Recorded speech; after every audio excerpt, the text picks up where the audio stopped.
plaisir, un immense plaisir, je vous l'ai dit 2 fois, c'est fait exprès, d'être avec vous pour cette autre émission Focus Sur, en plateau avec des femmes d'exception. Oh là là. Aujourd'hui, nous allons aborder un sujet qui pique. Si vous avez suivi la communication justement faite sur nos réseaux sociaux, le sujet, c'est femmes noires en entreprise. Doit-on lisser sa personnalité, son caractère, son apparence physique? Et pour aborder cette thématique combien inspirante, combien qui pique, piquante, je suis désolée, c'est le seul mot qui me revient. J'ai l'honneur, l'immense plaisir de recevoir 3 femmes d'exception aujourd'hui.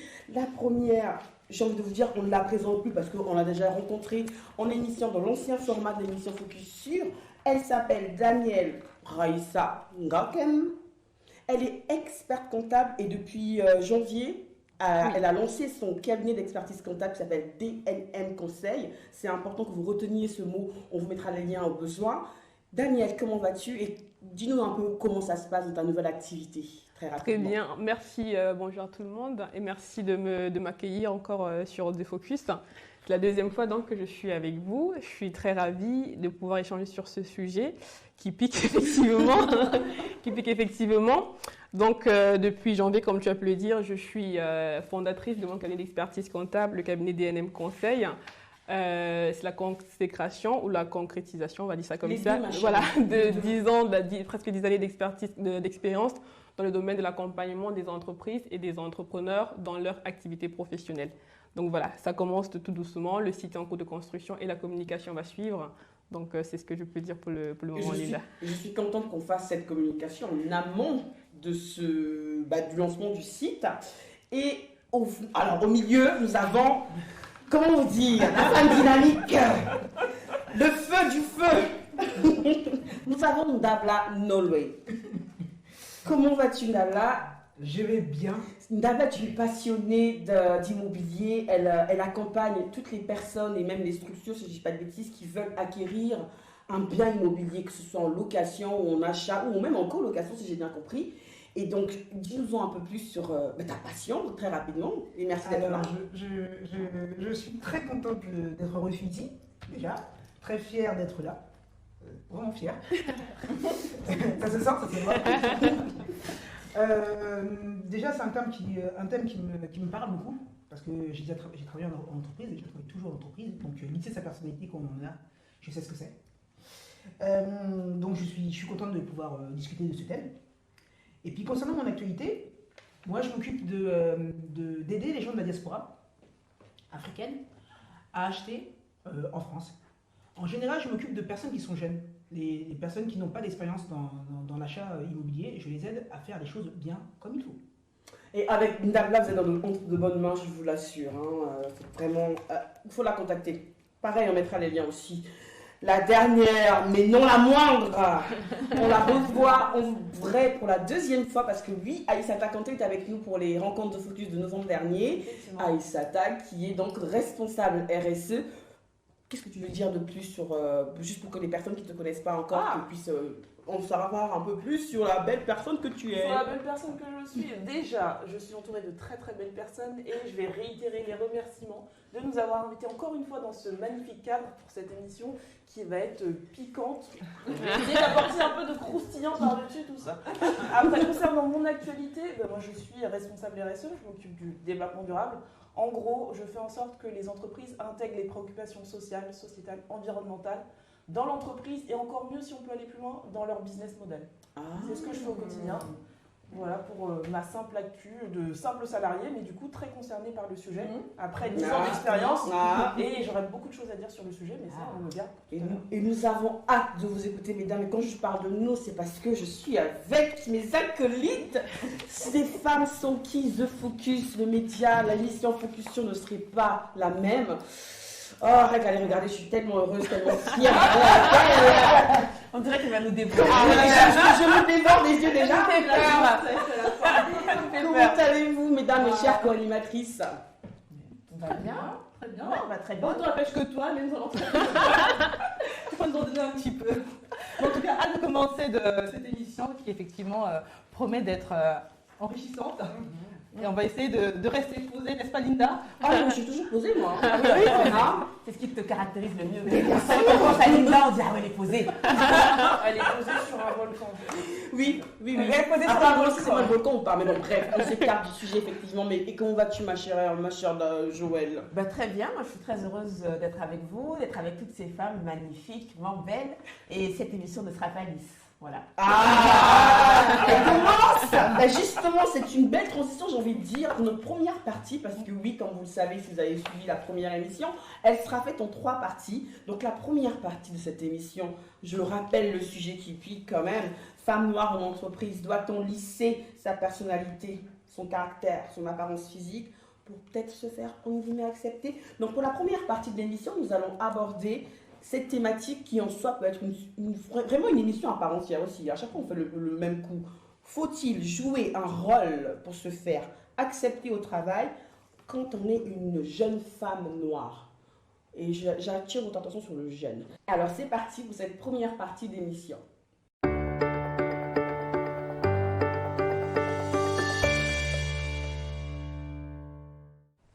Mesdames, qu'est-ce que vous en pensez du coup de cette question? Est-ce qu'il faut vraiment jouer un rôle en entreprise pour se faire accepter quand on est une jeune femme noire? Qu'est-ce que vous en pensez? Qu'est-ce qui veut aller avec cette question qui pique déjà? Nabla, je te sens bien, Nabla. Allez, On joyeuse. Moi, il y a, je sais pas, quand on est en famille et qu'on parle à sa mère, et ben on parle pas à sa mère de la même manière qu'on parle avec ses potes. Donc quand on rentre en entreprise, on y va pour gagner de l'argent. On sait pourquoi on y est. Donc se lisser, c'est pas réellement se lisser. En entreprise, on ne peut pas être comme on est à la maison. Donc je ne sais pas si on peut parler de se lisser ou pas. Ou à partir de quel moment on considère que ce n'est pas normal ce qui se passe. Est-ce que quand vous allez voir un patron et que vous lui dites et que vous le parlez comme si c'était votre ami, est-ce qu'on parle de lissage ou est-ce que si vous allez au travail avec une tenue qui est une tenue originale, originale, et qu'on vous fait des remarques, est-ce que c'est changer de tenue, c'est se lisser? Est-ce que quand on va au travail avec un afro et qu'on nous dit ah, tu as mis aujourd'hui tu t'es pas coiffé, tu as dû mettre ta main dans une prise électrique? Non, t'as pas dit ça. Est-ce que c'est se lisser?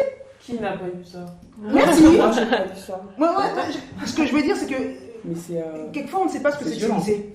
Par contre, ce que l'on sait, c'est ce qu'on peut ressentir. Il faut savoir se respecter dans son ressenti. C'est surtout ça en fait, c'est se respecter dans son ressenti. Donc après, se lisser, pas lisser, c'est trop. Mais est-ce que c'est jouer un rôle au final? C'est pas jouer un rôle. Est-ce qu'on joue un rôle avec nos parents? Non, on est comme ça avec nos parents.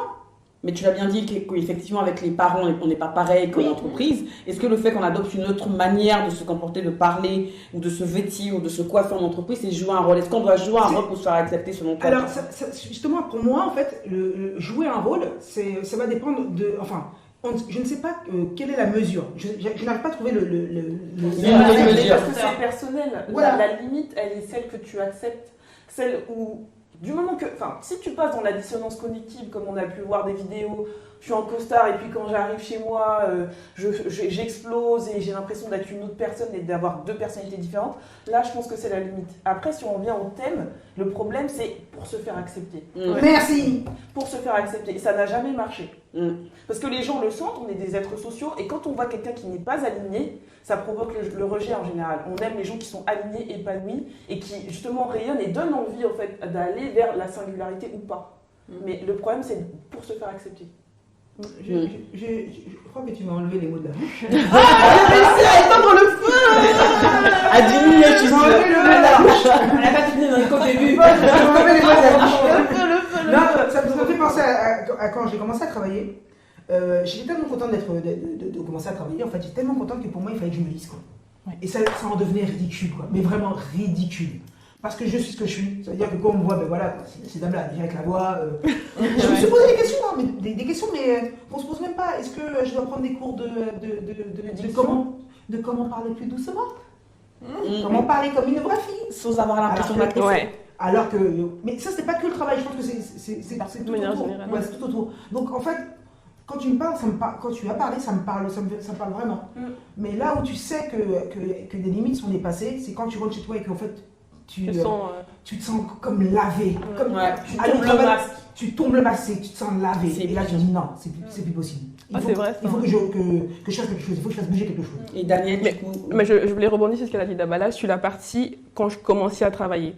Parce que je pense que plus on va acquérir de l'expérience, on va acquérir de l'assurance, on va acquérir un certain respect ou un certain niveau dans l'entreprise, on est différent de la jeune femme qui arrive. Donc ce que moi je dis dans la phrase, il y a accepter, il y a rôle, jeune femme noire. Parce que jeune déjà c'est un problème. Aujourd'hui, noire, femme, ça veut dire qu'il y a toutes ces problématiques qui se retrouvent dans une même question.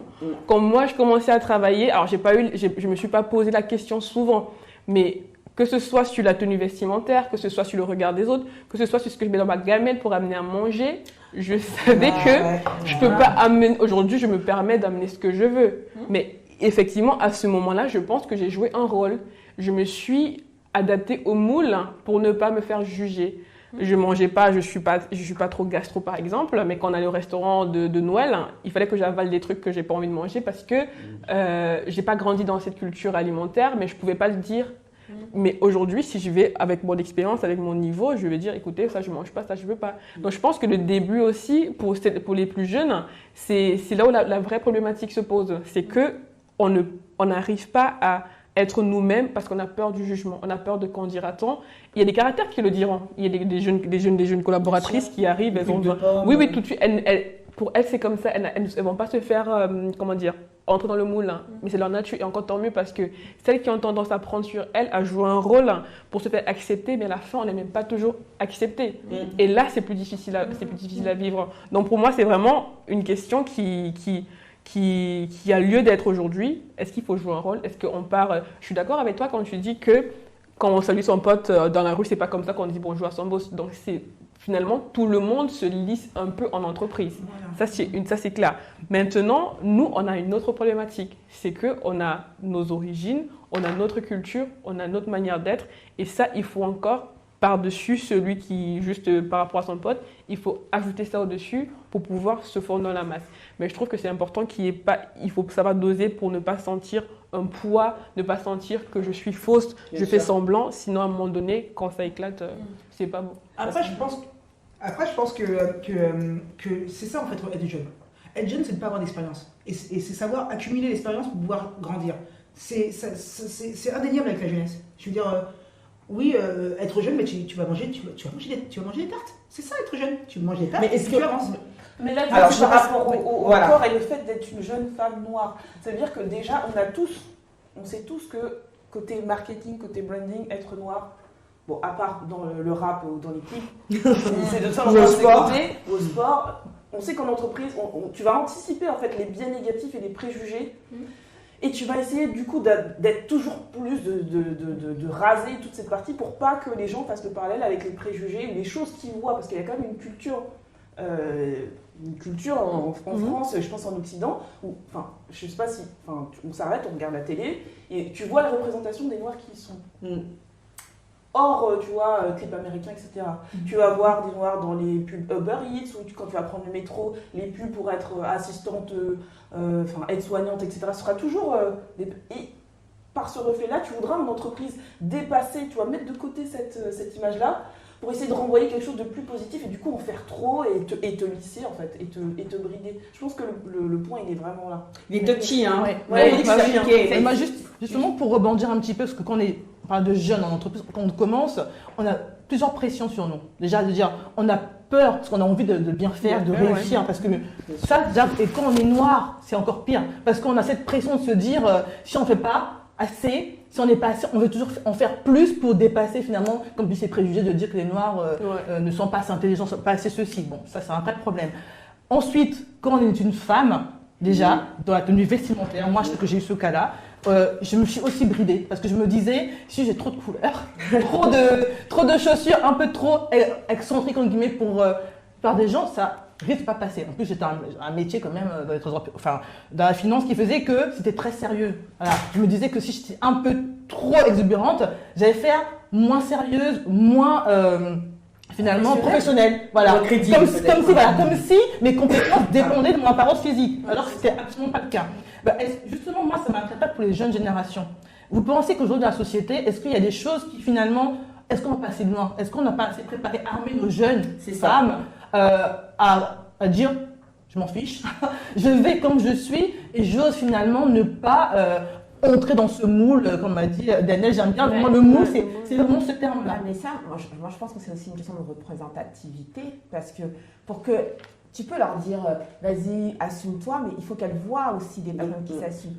Pourquoi, je vais vous dire pourquoi ce thème, et Linda l'a dit tout à l'heure, parce que c'est un peu moi qui l'ai un peu lancé, parce que j'ai eu une remarque où une fille avait écrit au-dessus d'une vidéo, parce que je fais une autre émission qui s'appelle Les Grandes Gueules, et donc au-dessus de ma vidéo, elle avait dit « Ah, ça fait du bien de voir une femme noire dans une émission politique un peu extravagante ». Et c'est le « un peu extravagante » qui m'a... Je me suis dit pourquoi elle pense que je suis extravagante. Et en fait, j'ai regardé effectivement, bon, il n'y a pas déjà beaucoup de femmes noires dans les émissions politiques, ça c'est vrai, mais le peu qu'il y a, effectivement, elles ne sont pas blondes comme moi, avec des robes rouges ou des trucs, des machins. Tu vois ce que je veux dire? Et donc, quelque part, elle a dit ça fait du bien de voir une femme noire un peu extravagante dans ce genre d'émission, parce qu'on sait très bien que une fois que tu rentres dans le milieu du travail, et notamment, en tout cas ce milieu-là de la télé, etc., et sauf si tu es dans une émission de déco ou de mode, ou tout ça, mais si tu es dans une émission de commentaires politiques ou d'actualité, il faut que tu adoptes le costume. Et donc, cette question-là, dont on se parle, moi, je me la suis posée au début, quand j'ai commencé l'émission, je me suis dit, qu'est-ce que tu fais? Tu changes ta façon d'être? Et je me suis dit, non, ils vont s'habituer. Et je suis partie comme ça. J'ai dit, ils vont s'habituer. Et au début, il y avait beaucoup de remarques négatives, beaucoup. Et finalement, ça s'est transformé en beaucoup de remarques positives parce que je détonne un peu, ils m'appellent le soleil, enfin tout ce qu'on peut entendre. Mais quelque part, c'est une question, je pense, contrairement à vous, je ne sais pas ce que vous en pensez, mais je ne crois pas que c'est pour les jeunes. Moi, j'ai l'impression que quand on est jeune, on y va un peu comme ça. Et comme on sent qu'on n'est pas bien intégré, première entreprise, tu n'es pas tellement intégré, tu n'arrives pas à parler comme eux, en tout cas comme la majorité, on va dire, etc. Et bien, deuxième expérience, troisième expérience, tu commences. Moi, je crois que le lissage, s'il y a lissage, moi, je crois qu'il vient au fur et à mesure. Je ne sais pas s'il vient dès le début, tu rentres, tu dis « Ah, je me lisse ». Parce qu'il faut, en fait, pour se lisser, il faut avoir les codes pour se lisser. Tu ne les as pas au début. En fonction de l'environnement. Voilà. Parce que je sais que dans mon cas, ma mère nous avait préparé. Elle nous avait expliqué dans quel monde on était et que il faut savoir bien parler, ta tenue doit toujours être impeccable, tu dois toujours avoir une certaine tenue. Et je suis rentrée déjà avec ce mood, ces codes naturellement. C'est ensuite quand j'ai commencé à faire des recherches que je me suis dit, mais ça n'a rien à voir, c'est peut-être lié au métier où tu vois, on va essayer de chercher les choses les plus vertueuses. Et je me souviens à l'époque, on arrêtait la fourrure naturelle. Il y a tout ce chemin sur la traçabilité. Donc j'ai commencé à regarder, les cheveux, d'où ça vient. Et là, je me dis, en fait, c'est pas mes valeurs. Il faut que je transitionne. Et c'est aussi dans une recherche d'identité, savoir d'où tu viens, comment ça vient, des livres où tu te dis, mais je suis désalignée, en fait. Je me rends compte que je suis lissée. Mais alors, moi, la question que j'ai envie de poser, est-ce que le fait d'être lissé est en totale contradiction avec qui on est? Parce que oui, excusez-moi, ça fait pas mal de qu'on se parle, mais la notion de savoir qui on est, pour moi, elle est permanente dans tous les domaines. Jouer un rôle, ça peut être pas grave, à partir du moment où c'est un rôle qu'on se choisit nous-mêmes, et que c'est un rôle qui fait partie de notre personnalité, de qui on est, et qu'au final, lorsqu'on rentre, quand on quitte le travail et qu'on rentre à la maison, on n'a pas l'impression d'avoir une espèce de poids dans la bouffe, parce que ce rôle-là fait peut-être partie d'une partie de nous, d'une facette de nous. Est-ce qu'au final, lycée, c'est jusqu'à quel niveau? Et pourquoi on parle de jeunes femmes? Parce que moi, je vous rejoins sur ce que vous avez dit. Quand on commence dans le monde du travail, on est jeune, on observe, on veut acquérir de la compétence, donc on a un peu de compétence aussi, mais on observe encore. Mais il ne faudrait pas que ce rôle-là soit au détriment de qui on est, au point de nous perdre. Et au final, je ne sais pas ce que vous en pensez. Oui, non, c'est exactement ça. Parce que pour moi, jouer un rôle, ça veut dire ouvrir la porte à une faiblesse, en fait. Parce que tu sais très bien que ça veut dire que les gens ont l'influence sur toi. Ils vont dire ta robe, ils vont dire... Et puis, au fur et à mesure, tu vas littéralement te perdre. Et pour moi, si tu veux vraiment exceller, performer dans ce que tu veux, tu dois forcément ne pas jouer un rôle. Être toi-même. Et ça veut dire, du coup, prendre la parole en réunion. Enfin, je sais que le fait de me réaligner, d'assumer qui tu es, de savoir d'où tu viens, de t'habiller comme tu veux, bah, t'es hyper à l'aise en réunion. Et c'est là où j'ai réussi à performer. C'est là où j'ai réussi à avoir mes progrès. Et dès le départ. Et à te faire remarquer aussi. Parce que les gens se disent, oui, je porte mon afro. Mais je me suis fait remarquer grâce à mon afro. J'aurais jamais eu ma promotion si j'étais restée la petite souris avec les cheveux lisses, bien la chemise blanche, etc. Non, c'est aussi... Enfin, j'arrête. Mais en tout cas, il ne faut pas jouer un rôle. C'est la boîte de Pandore vers les gens pour t'attaquer. Mais est-ce que, moi je pose la question, est-ce que vous avez eu des remarques qui justement ont déclenché, entre guillemets, le lissage? Est-ce que vous êtes arrivé vraiment au lycée ou est-ce qu'il y a eu des remarques où vous vous êtes dit « Ah, peut-être que je devrais moins faire ça » ou parler moins comme si, ou ne pas porter ça? Moi, personnellement, je peux même pas dire ça parce qu'en fait, je suis... Ouais, non, tu peux pas dire. Qui oserait déjà Tu vois, en fait, c'est rigolo que quand je viens, je ne sais même pas qui je suis, mais ce qu'on me ramène, c'est mais qui oserait, ouais, qui oserait qui? Voilà, je suis quelqu'un je suis énergique, j'ai des muscles, je suis combattant. C'est pas qui va me dire quoi que ce soit, c'est pas possible. Tu as toujours été comme ça. J'ai essayé de pas être comme ça. Ça marche Ah, pas. parce que d'accord. Non, le problème, il est inverse. C'est intéressant. Il y en a qui vont te dire je suis timide et je voudrais ne pas être timide. Moi, mon problème, je voudrais pouvoir une petite souris, pouvoir fermer ma bouche, mais j'y arrive pas. Je voudrais pas être aussi grosse gueule, mais j'y arrive pas. C'est pas possible. Et depuis toute jeune? Non, ça a commencé avec plus j'ai grandi, plus je suis devenue grosse gueule.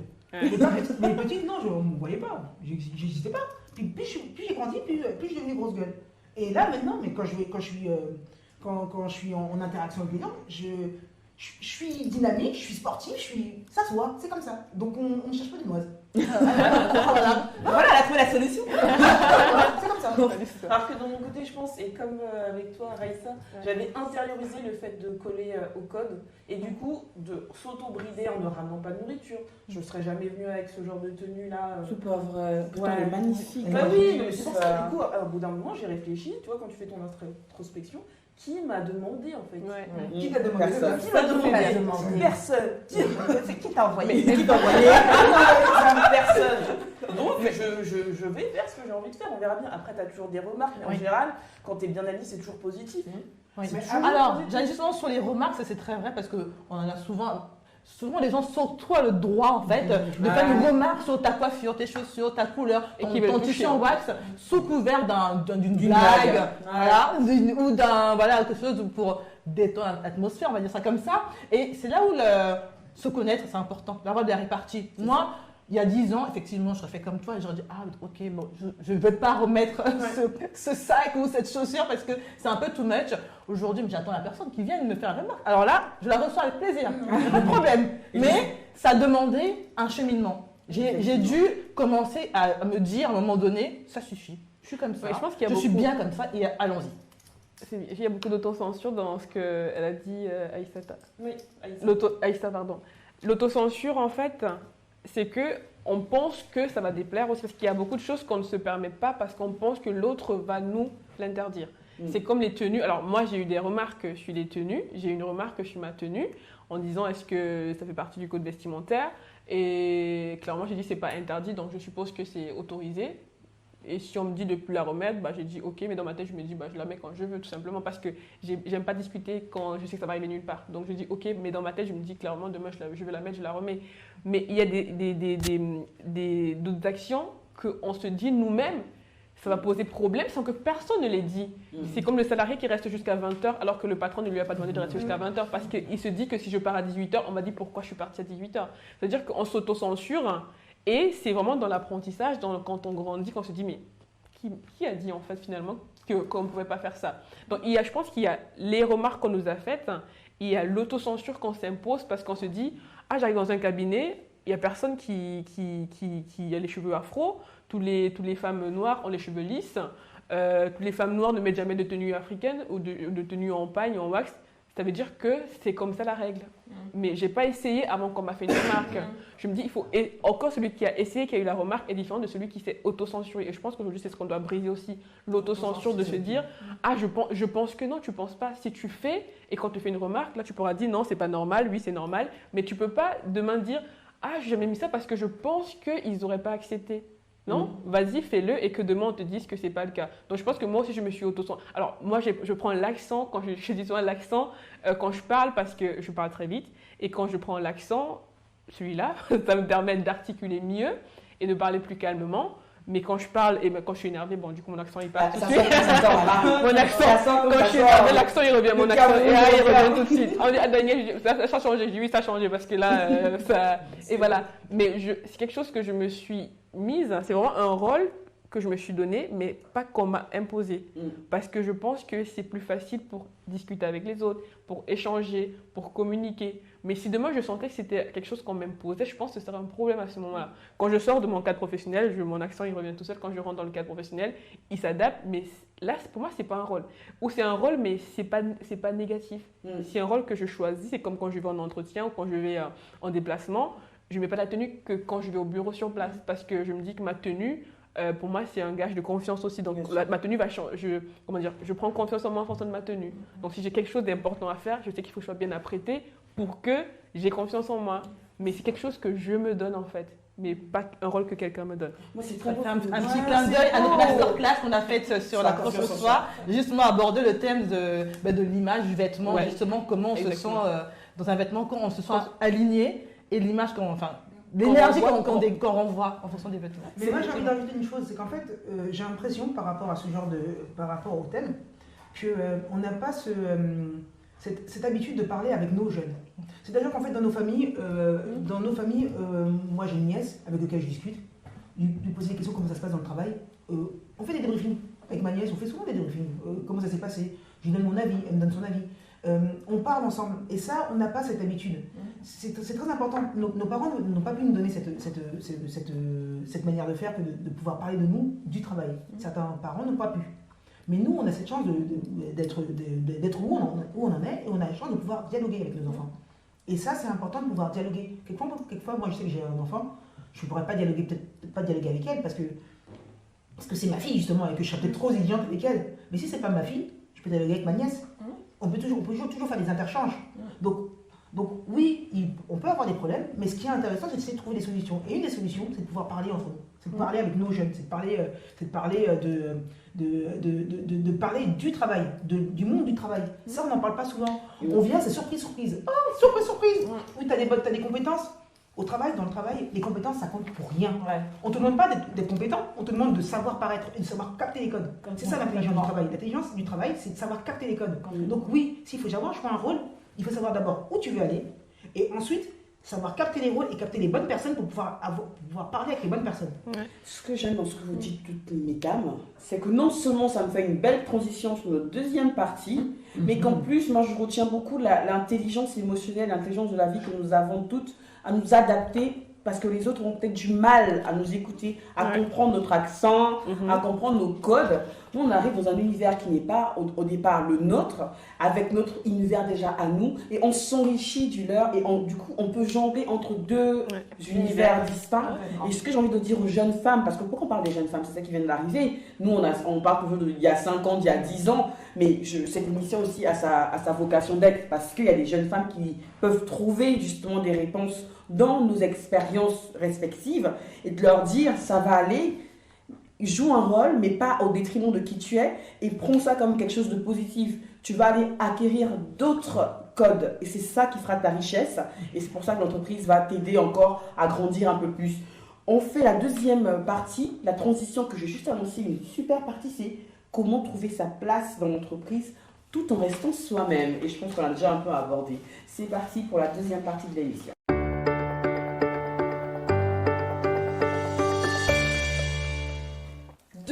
Pour cette deuxième partie d'émission, comment trouver sa place dans l'entreprise tout en restant soi-même.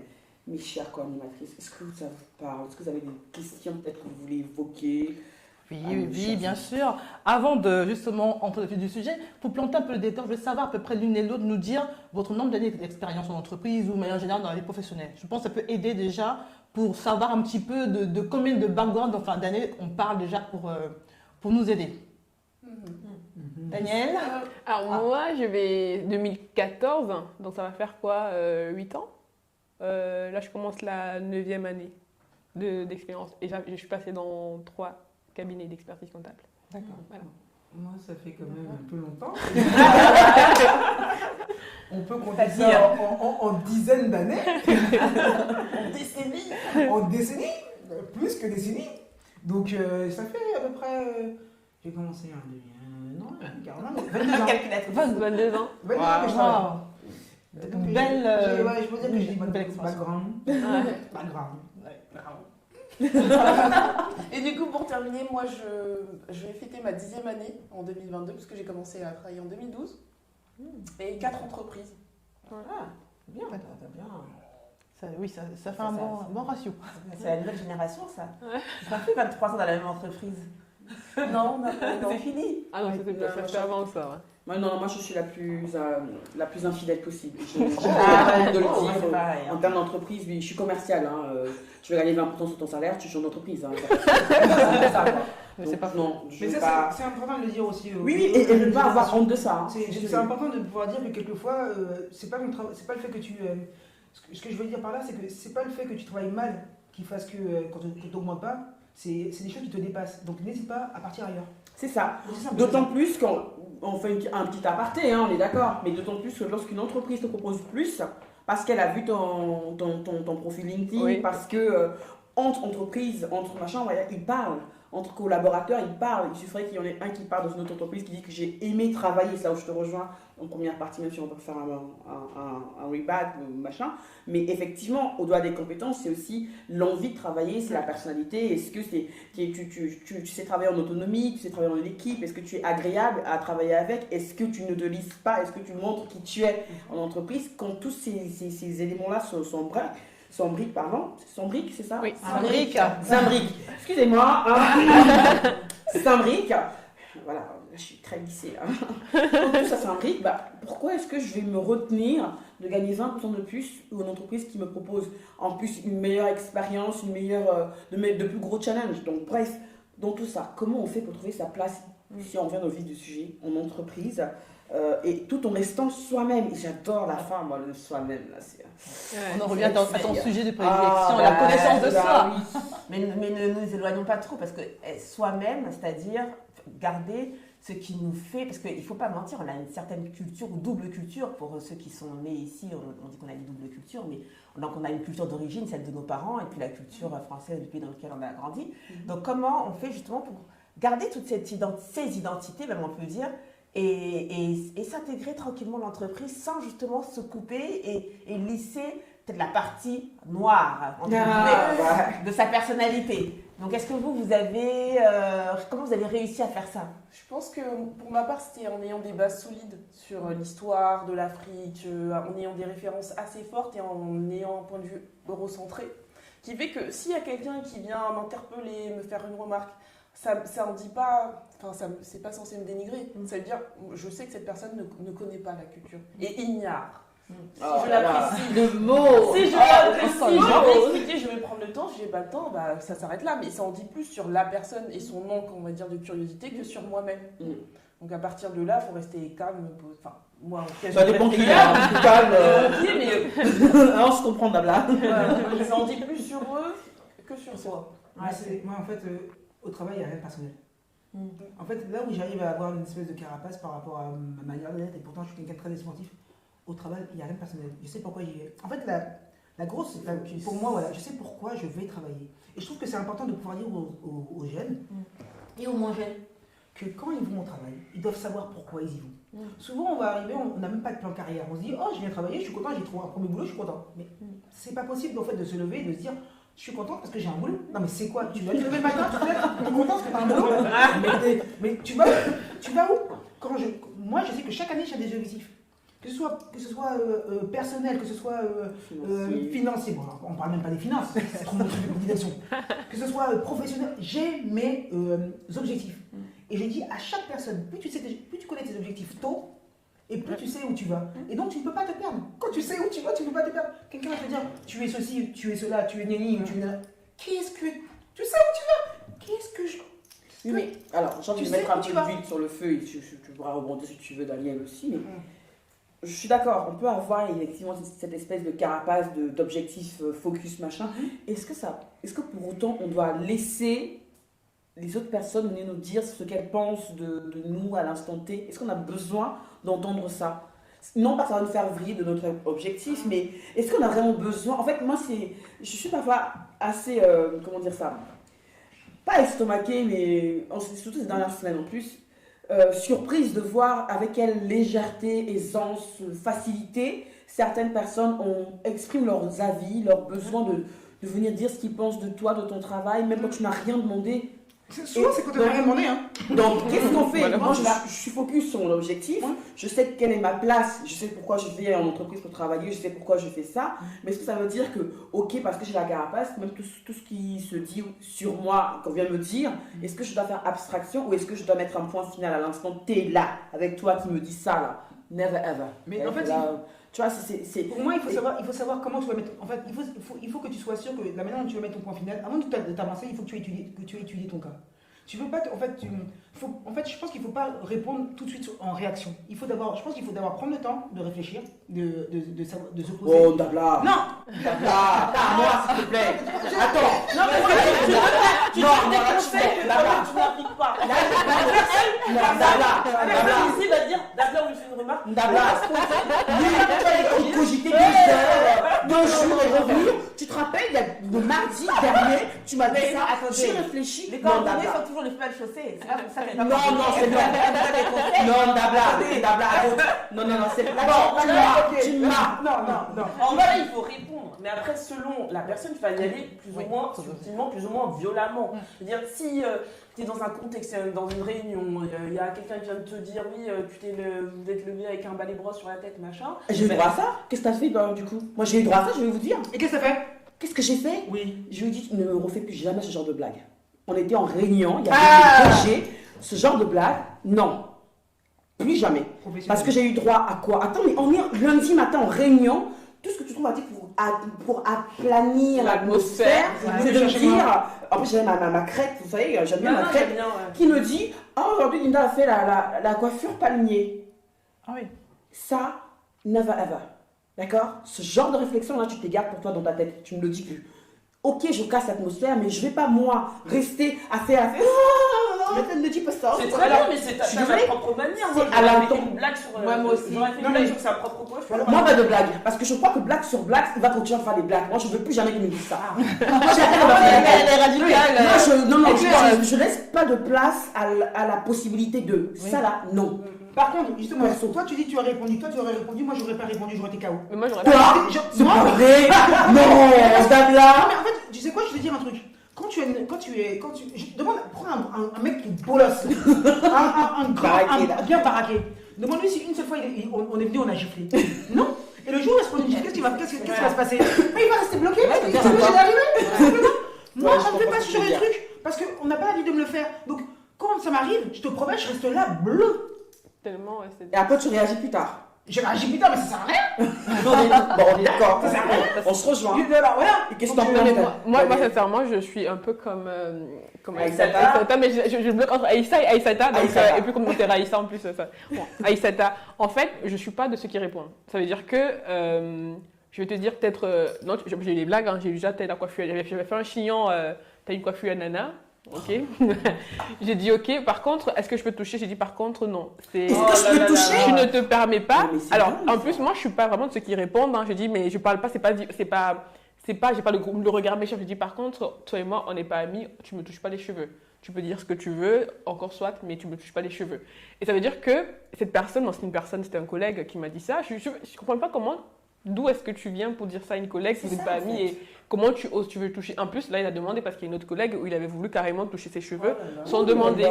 Et des trucs comme ça, en fait, Moi, j'ai dit, tu te permets pas de me toucher les cheveux. Il a compris, il a vu que je n'étais pas en train de rigoler. Donc, du coup, la prochaine, il a plus fait avec d'autres. Parce que c'est des personnes qui le font souvent, mais c'est pas tout le monde. Hein, mais il y a une personne qui va vouloir le faire avec toutes les femmes noires de l'entreprise. Hein. Mais là, il a compris le message à ce moment-là. Mais sincèrement, sinon, si c'est des autres blagues, je suis pas. Je laisse couler, mais pas parce que mais parce que je me dis ça m'atteint pas, ça me traverse. Et j'ai pas le temps de commencer à argumenter. Si t'es entre guillemets con, voilà, je vais pas rectifier ça aujourd'hui. Mais ça m'atteint pas, c'est pas que ça me blesse et j'en souffre. C'est que ça m'atteint pas. Ça m'atteint pas, ça me traverse, mais toucher ma tête, tu vas pas toucher ma tête. Mais si c'est des petits. C'est un peu d'avoir une posture, tu vois, trop défensive, parce que ça veut dire que tu as été touché, tu as été piqué. Oui, mais c'est là où ça me pique, parce que là, on va dire le mot, c'est du racisme. Hein. Il n'y a pas d'autre mot. Inconscient. Pas inconscient, il est conscient. Non, là, il est conscient, je suis désolée. Là, il est conscient. Pardon, excusez-moi. Et c'est vrai que, du coup, à cet âge, ce que tu dis, souvent, on se dit, si je surréagis, je parais agressive, justement. On retombe dans ce cliché de dire des blagues qui parlent, machin, qui hystérique, machin, bidule. Moi, j'ai dit au contraire. Au contraire, sans aller jusqu'à la posture de Linda, je suis comme toi aussi. Moi, quand ça m'arrive, en général, je bloque parce que oh là là, machin. Bon, de moins en moins quand même. Mais j'essaie quand même de dire à la personne, non, ça se dit pas, ça se fait pas. Parce que si on ne lui dit pas sur le moment, elle va recommencer. Elle va croire que c'est normal. Et je suis désolée, ce genre de racisme, c'est le plus dur. Parce que faire semblant d'être je ne suis pas raciste, je comprends, j'ai un copain noir, machin, tout ça, on connaît tous dans notre entourage. Mais c'est micro-agression, voilà. Pour moi, ce sont des micro-agressions. Venir toucher mes cheveux, venir, machin, bidule. Non, tu fais pas ça. Ça se fait pas. Je suis d'accord, mais c'est juste. Moi, ma perspective, c'est juste de se laisser être atteinte par ça. En fait, que ça dit quand tu surréagis. Dire que t'as été piqué, t'as été blessé. Mais on a le droit d'être blessé. Attends, je viens, je te gifle, t'es pas.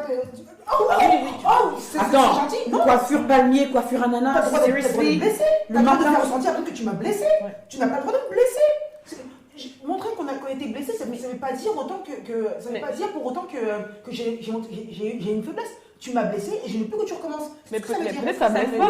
Mais tu peux dire stop. Mais peut-être ça blesse pas finalement. Peut-être qu'elle est pas blessée. Peut-être que moi je suis blessée. Peut-être c'est pas blessée. Mais je pense que de nous, moi en tout cas comme dit, moi ça me traverse carrément. Mais je pense que voilà, le fait de parler, c'est plus pour qu'il le fasse pas avec quelqu'un que ça pourrait blesser demain. Là, je pense que le fait de lui dire non stop, peut-être dans ton sens, c'est pour dire écoute demain, avant de dire ça à une autre personne.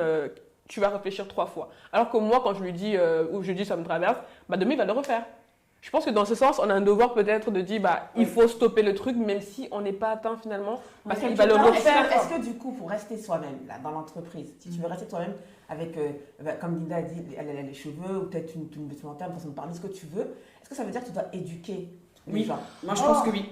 Est-ce que ça veut dire que tu dois les éduquer ou les stopper ou leur dire non, ça tu fais pas, ça tu dis pas, toi ça là, non, pour que justement après tu puisses évoluer dans un environnement qui soit entre guillemets safe pour toi? Est-ce que c'est ça? Mais moi je suis pas. Moi je crois pas.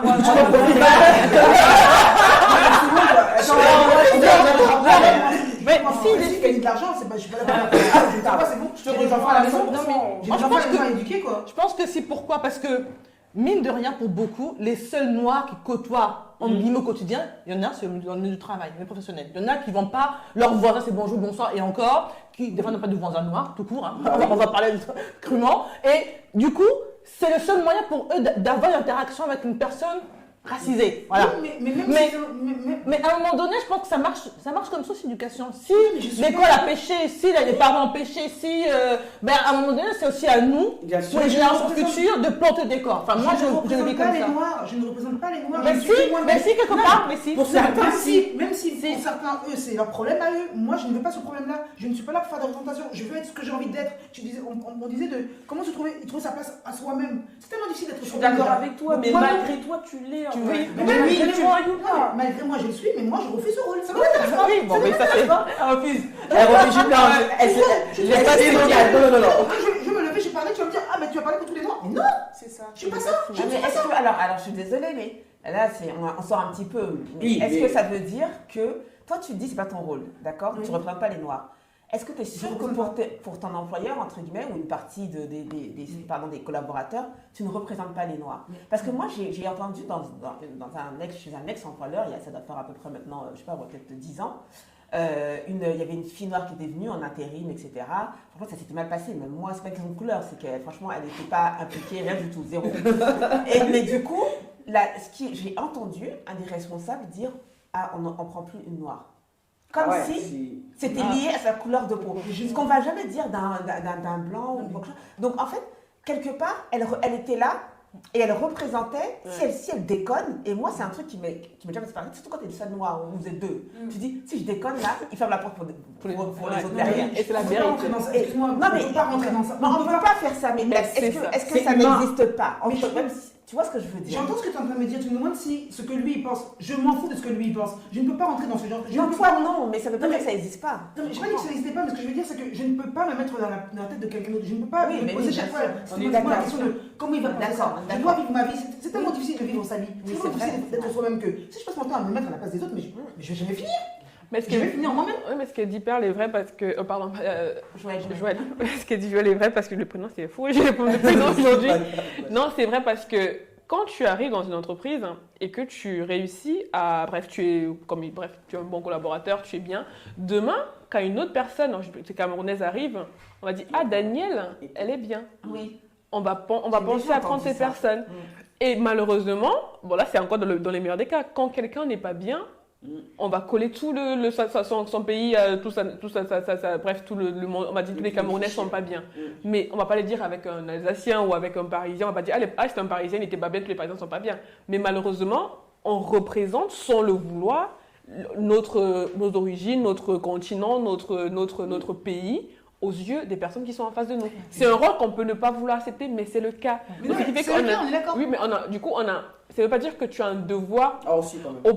Non, ça veut pas dire que tu dois mal. Non, ça veut pas dire que tu vas te faire du mal en prenant ce devoir. Ça veut dire que tu restes naturel, mais tu es juste conscient que demain, si je merde, demain si je me barre en PODC, demain si je fais un abandon de poste, demain machin.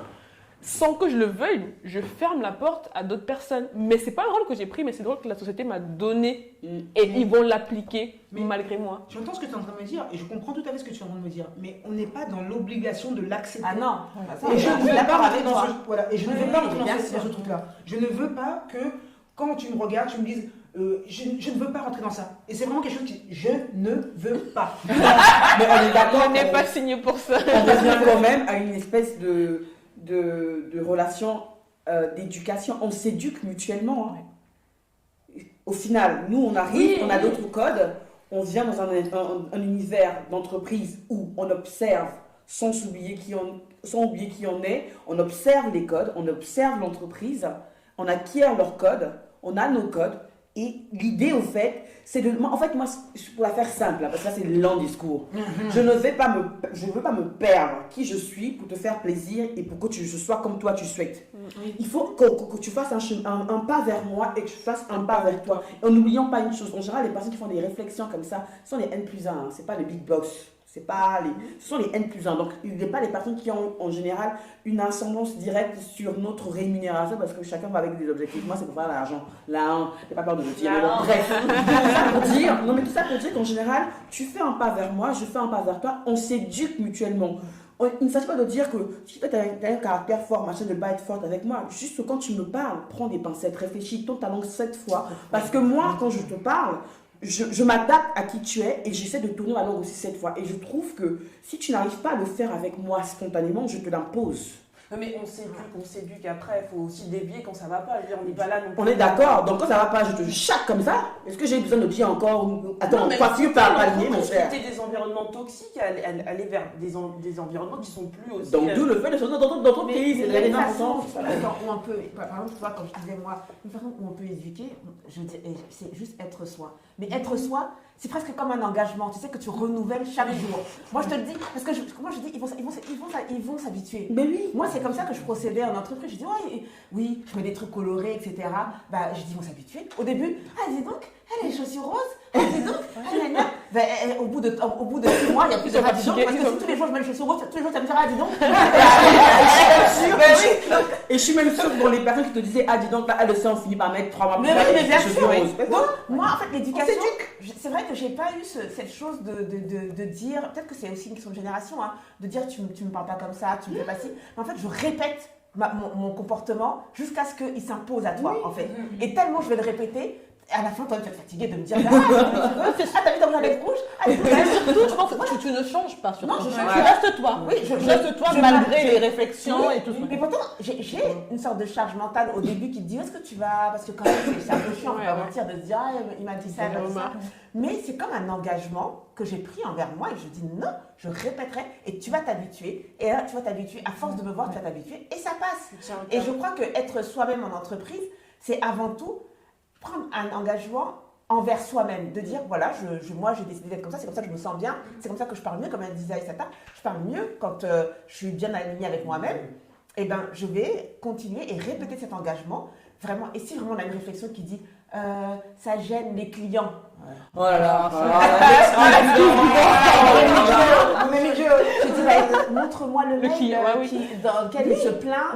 Est-ce qu'on a perdu un client? Est-ce qu'un client est parti avec, en disant que parce que Joël s'est dit comme ça, ou elle part comme enfin, je voudrais avoir une preuve parce que ça gêne les clients, moi, ça me dit rien. Et là, voilà. Tu vois, c'est là où il faut arriver aussi à être soi dès le départ. Parce qu'il y a des stratégies de sous-marin, jour d'entretien, j'arrive avec mes chevilles, je prends ma perruque la plus lisse possible, voilà, etc. Et comme ma période d'essai elle est passée, et après tu t'étonnes que tu as ce genre de réflexion. Non, dès le début, si les gens ils veulent pas de ton afro, mets-le en entretien. J'entends bien, mais après, attends, c'est comme. J'aime bien. C'est comme comme un recruteur qui te dirait oui.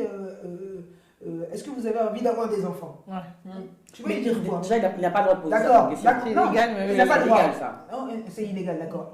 Mais tu vas lui dire quoi? Oui. Tu vas lui répondre oui. Alors que tu sais très bien que si tu poses la question, ça veut dire qu'en fait, il ne faut pas qu'il y ait d'enfant. Mais dans tous les cas, non, mais tu vas savoir. Non, mais tu vas lui répondre non et tu feras ton enfant quand même. Parce que tu connais la règle. J'arrive pas à te suivre. Mais là, les cheveux, tu n'es plus toi-même là. Non, ce que je veux dire par là, c'est que pour avoir le poste, tu sais où tu veux aller. Pour avoir le poste, tu as le poste. Et après, tu feras ta vie. Mais tu es obligé. Et dans le cas où tu es déjà dans le poste, non. Et c'est ce qu'elle disait, qu'après période d'essai, ben là, tu fais ça y est, tu sors de. Et après, tu t'étonnes qu'après, tu as ce genre de. Excusez-moi. Peut-être qu'on dévie un peu. Peut-être qu'on dévie un peu, mais la période d'essai là, c'est que la personne, l'employé aussi, met l'entreprise en période d'essai. Parce qu'on veut toujours, tu vois, on a la crainte de la période d'essai, si je ne fais pas bien, si je ne suis pas dans le cadre, dans le moule, je vais me faire virer, machin. Il y a combien d'entreprises en France qui cherchent les profils? Tu ne veux pas de moi? Au revoir. On s'appelle. Je vais ailleurs. Parce que sur du long terme, maman, sur du long terme, si tu n'es pas qui tu es là, tu vas te perdre, tu deviens schizophrène. Et tu vas faire pendant combien de temps? Tu auras combien de périodes d'essai dans ta vie? Surtout qu'en France, on sait que si tu n'as pas eu un CDI pendant 3 ans, 4 ans, tu es instable. Imagine, tu fais 4, 5, 6 fois période d'essai dans 6 entreprises, on va dire qu'elle est instable, on veut pas d'elle. Parce que tu auras voulu être dans un moule. Tu veux les enfants? Monsieur, je me permets de vous souligner que selon l'article 10 du code de la loi, c'est interdit cette question. Mais je tu n'as pas le poste. Tu n'auras pas le poste. Et je n'aurai pas le poste. En fait, et qu'ils ne me donnent pas le poste. Les prud'hommes sans avoir eu non, parlez à nos jeunes sœurs qui nous écoutent. Je suis désolée. Non, parlez à nos jeunes sœurs. Je suis désolée. La réalité du marché du travail fait quand même qu'à un moment donné, tu es obligé. Quand tu veux payer tes factures à la fin du mois, je peux comprendre que tu puisses jouer un rôle pour revenir un peu, pour pouvoir un peu trouver ta place. Mais tu ne te perds pas pour autant, tu sais que tu vas te focus. T'as une stratégie. La stratégie, tu vas aller où? Est-ce que quand tu veux aller au 3e étage et que tu prends un coup l'ascenseur et après encore l'ascenseur, on te dit que tu t'es perdu? Non, tu savais où tu veux aller, tu vas au 3e étage. Mais la grossesse, c'est pas se perdre là, je pense que c'est. Non, mais c'est la stratégie, c'est stratégie. Moi, je suis d'accord avec la stratégie de trouver en fait. Je pense que la stratégie, le positionnement. moi en travail, en entreprise, je me dis, moi je m'adapte. Ça veut dire que j'apprends à connaître les gens. J'étudie les gens, les caractères, surtout quand il y a plusieurs personnes, c'est pas les mêmes caractères. C'est-à-dire celui que lui, il veut que son planning soit après lundi à 8h, lui, il veut qu'on fasse le débrief à 10h. Psychologiquement, je viens vers toi tout de suite quand tu as besoin, mais c'est une stratégie pour moi pour que tu me vois, en fait, tu vois mes capacités, mes compétences, alors que quelqu'un d'autre peut être peut-être plus compétent que moi, mais ne s'aligne pas aux personnes. On va dire, lui fait pas bien, mais non, c'est qu'il n'a pas appris à connaître les gens. Et je pense que pour moi, c'est stratégique en fait de dire, j'étudie mon environnement et je m'adapte. Si on m'a dit, je sais pas, comme elle dit, si c'est que, est-ce que tu vas avoir d'enfants, je dirais pas non. Mais je dirais pas non plus, c'est l'article, je n'oserais jamais dire ça, sincèrement. Je ne dirais pas que l'article tel, et je pense qu'il ne faudrait pas que moi je le dise, parce que, toi tu l'as dit, tu vois, parce que c'est pas moi. Mais alors que toi, c'est toi, tu le dis parce que c'est toi. Et c'est aussi important de savoir que qu'est-ce que je peux assumer en fait.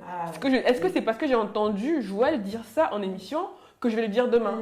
Est-ce que moi, dans mon caractère, je peux suivre Toi, tu vas dire, écoute, si le prud'homme et tout, je suis prête. Mais moi, je dis, le prud'homme, parce que c'est pas dans ma nature. Il faut vraiment qu'on reste aligné, mais je pense qu'il faut vraiment être la stratégie, c'est de savoir où tu es et l'environnement, tu l'étudies, tu sais comment faire, mais il ne faut pas que ce soit quelque chose qui te pèse. Que tu dis, je vais encore faire ça. Non, c'est stratège, je sais que je vais arriver là, je fais comme ça, pas de magouille, mais tu sais que je fais comme ça. Lui, il est comme ça. Je fais son dossier en premier parce qu'il veut sortir les... Et si je sors son dossier en premier, il sera plus content. Bref, c'est un peu la manipulation, mais c'est stratégie. Mais il ne faut juste pas se travestir dans ta stratégie au point d'en souffrir. Mais je pense qu'il faut être tous stratèges. Oui, à son niveau. À son niveau, et être aligné. Mais franchement, il y a des trucs que toi, tu dirais... Parce que tu sais que là, si c'est pour il faut choquer, je vais choquer jusqu'à la gare. On a tous choqué.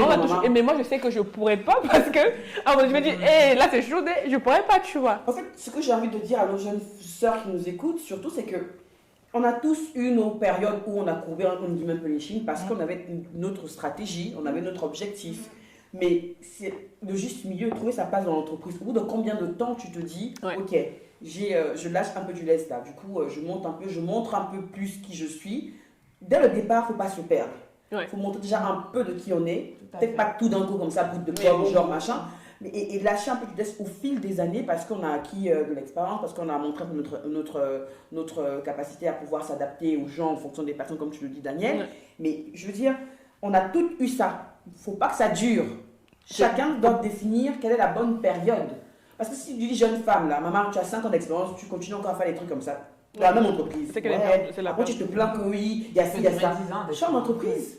C'est quoi? Je pense que c'est avec l'expérience qu'on devient peut-être plus mature et un peu plus conscience de finalement qui on est. On arrive plus en plus à s'assumer. Mais c'est vrai que c'est pas évident au tout début. Je pense qu'il faut se laisser le temps de... Toujours, avant le focus. Quand tu as ton focus, tu sais où tu veux aller, tu sais où tu vas mener ta vie et ta place dans l'entreprise. Finalement, tu arrives à t'adapter, à jouer un peu des... On dit, vieille comme je suis là, ça peut m'encore arriver de me taper des trucs qui vont. Je veux dire, ce que je veux dire par là, c'est que jeunes, oui, mais aussi nous-mêmes, en tant que personnes, ça nous arrive encore de nous mettre, de recevoir des choses qu'on n'a pas envie, d'accepter des choses qu'on n'a pas envie. Sans qu'on parle du fait de noir ou quoi que ce soit, d'accepter des choses qu'on n'a pas envie d'entendre, quoi. Donc, ce que je veux dire par là, c'est que c'est pas le fait d'être jeune, simplement, c'est que ça arrive à tout le monde. Il faut se remettre en question souvent. Et il faut savoir, et il faut surtout, ce que je pense, sincèrement, s'il y a une solution que je sais, c'est qu'il ne faut pas garder ça pour soi, il faut en parler. Le premier des trucs qu'il faut faire, c'est quand ça arrive, il faut en parler. Parce qu'en fait, on ne s'en rend pas compte, mais plus on parle entre femmes, plus on parle entre nous, plus on arrive à trouver des solutions. Et le focus. Ce focus.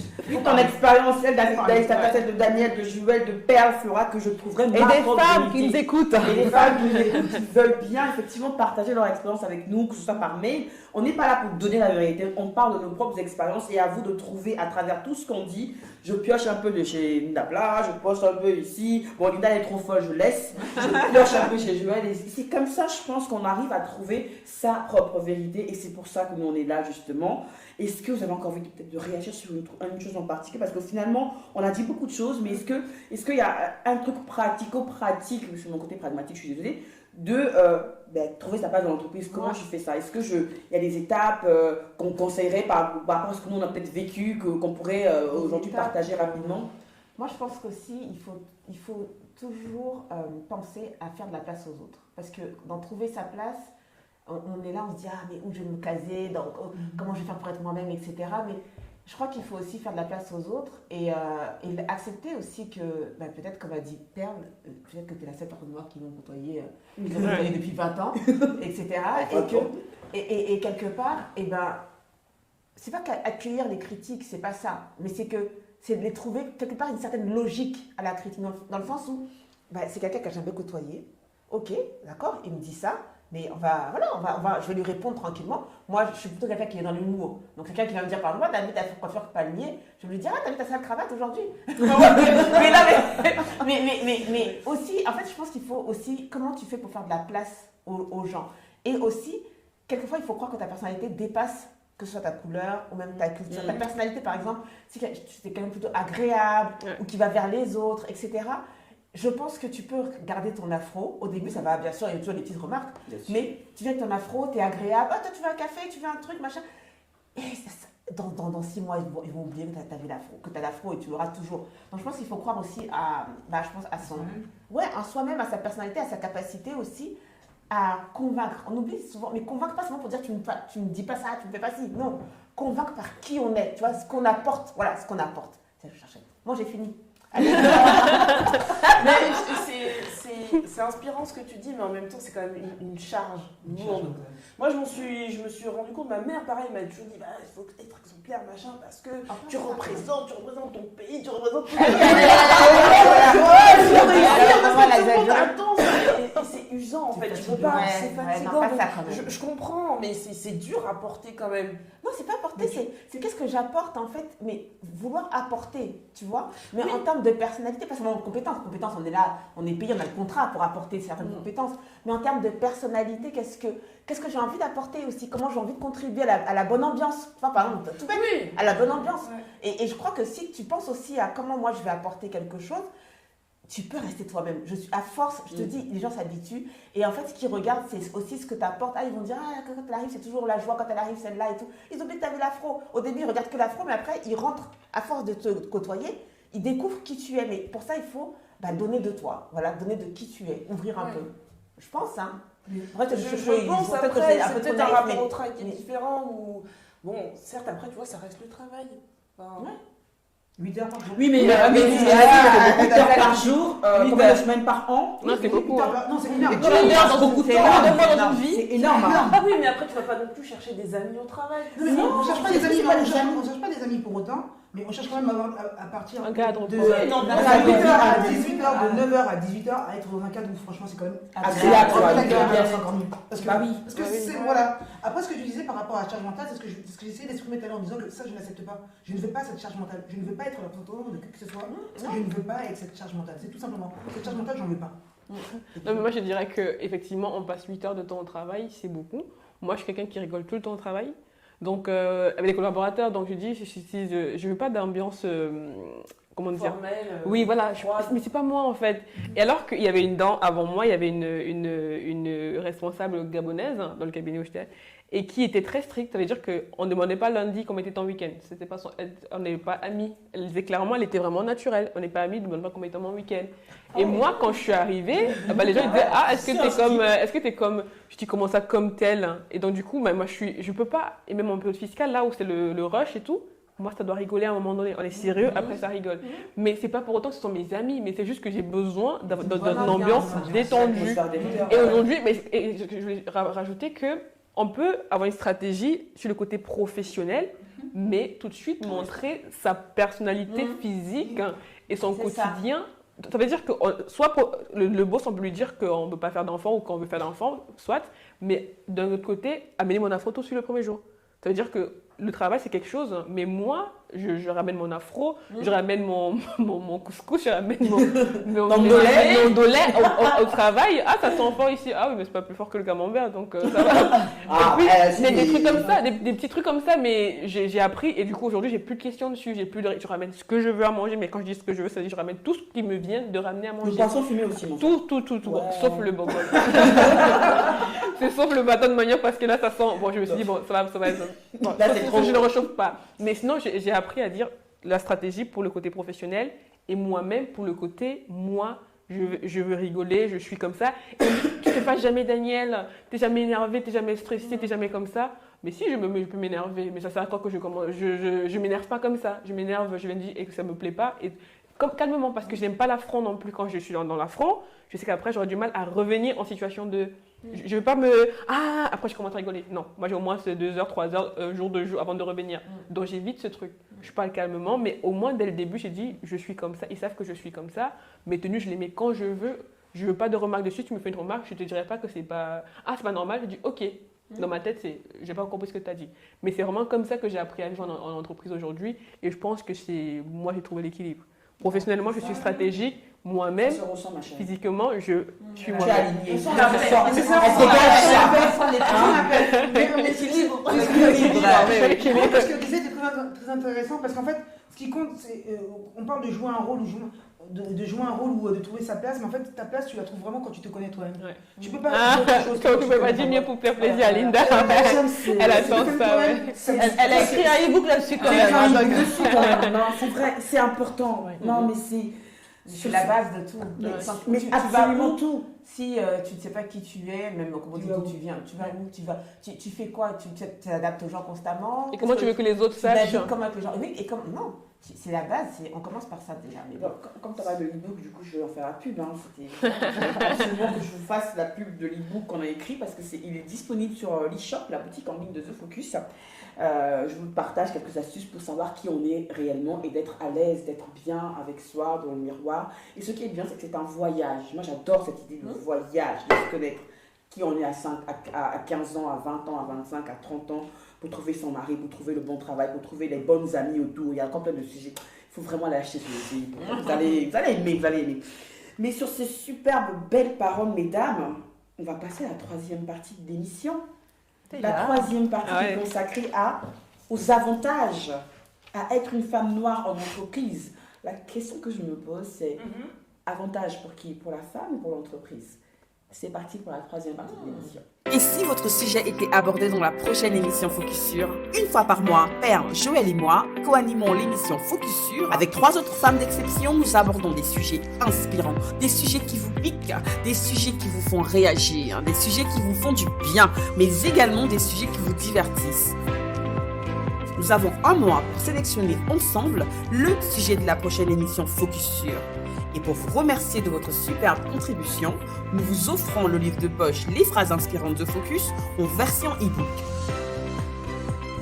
Alors, à vos claviers pour vos propositions de sujets. Et qui sait, vous ferez peut-être partie des prochaines invitées Focus Sur. Tous ces sujets sont abordés pour booster la femme, la mère ou la pro que vous êtes. Nous avons vraiment hâte de vous lire.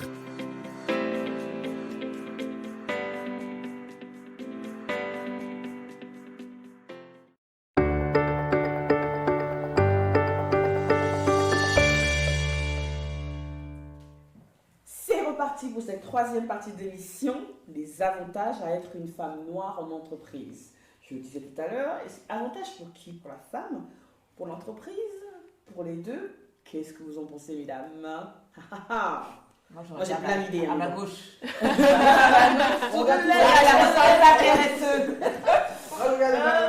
La marque employeur. Ça joue pour la marque employeur. Bien sûr, mais c'est un avantage pour les deux. Ah. Pour l'entreprise, effectivement, en termes de marque employeur, on cherche, la diversité aujourd'hui, c'est un sujet très important, la marque employeur, donc on cherche à avoir une entreprise qui ressemble à ses clients, qui ressemble aussi à ses collaborateurs, et forcément, il faut mettre en avant les bonnes personnes. Donc forcément, en général, tu es toujours sollicité pour participer à un témoignage, pour participer, et du coup, c'est gagnant-gagnant aussi, parce que ça permet de te mettre en avant, que les gens sachent qui tu es, donc c'est gagnant. En tant que femme noire aussi, il peut avoir des avantages. Non mais parce que là on va révéler des secrets qu'on s'est dit tout à l'heure en off, mais là il faut partager aussi à nos petites sœurs. Donc oui, ça peut avoir des avantages dans le sens où souvent, comme on a dit, dans l'environnement, on est souvent la seule personne de minorité en proximité avec des personnes qui sont en majorité dans l'entreprise. Il y a plein de beaucoup de Et les gars, on s'est compris. Du coup, on se sent souvent, il y a quand même des préjugés négatifs quand on est une personne noire. Et du coup, le fait simplement d'être normal, d'avoir un vocabulaire normal, de savoir s'exprimer. Enfin, des fois, j'ai eu des compliments. Parce que tu parlais bien? Mais parce que je parle normalement. En fait. Non, c'est pas vexant au final. C'est pas vexant, mais autant en faire un avantage dans l'entreprise.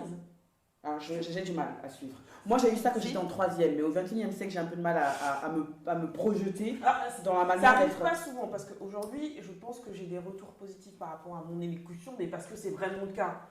C'est pas, tu parles bien pour une noire. Non, je te comprends, ma chérie, tu parles vraiment très bien. J'adore te Mais en tout cas, voilà, ça peut être un avantage différenciant. Parce que du coup, tu détonnes aussi. J'en parlais tout à l'heure avec les cheveux. La première fois où mon PDG m'a remarqué à l'époque, c'est parce que je portais mon afro. D'habitude, il passait toujours tu vois, devant moi. Et un jour, le premier jour, tu vois, je mets mon afro. Donc toi, t'es un peu pas serein et tout. Il me dit, Tata, mais qu'est-ce qui est arrivé et tout. Et c'est là que je lui dis, bah non, mais vous voyez, en fait, c'est mes vrais cheveux, ils sont comme ça, et maintenant ce sera comme ça. Et finalement, tu vois, ça a permis de me faire remarquer, et ensuite, ça a amené à d'autres choses. Mais sa différence, finalement, c'est aussi un outil pour se faire différencier dans une masse où, tu vois, dans des groupes où on ne sait pas forcément qui est qui, les gens y passent, ils se croisent, mais tu vois, dans le paysage, quand on regarde, tu vois, de loin, on se dit, ah, il y a une tête qui ressort. Et autant se dire que c'est dans le positif parce que derrière, tu as confiance en toi, tu sais que tu travailles bien et que ça peut être un tremplin. Effectivement. Moi j'adore. Mais du coup, Dabla, j'ai même limite peur de te poser la question parce que du coup, Non, mais ta belle coiffure, les cheveux courts, déjà, c'est en guillemets différenciant pour une femme, que ce soit noir ou pas. Et en plus de couleur, j'ai envie de dire, du coup, quels sont les avantages que tu penses apporter justement à ton entreprise ou peut-être les avantages pour toi à être une femme noire dans une entreprise ici en France?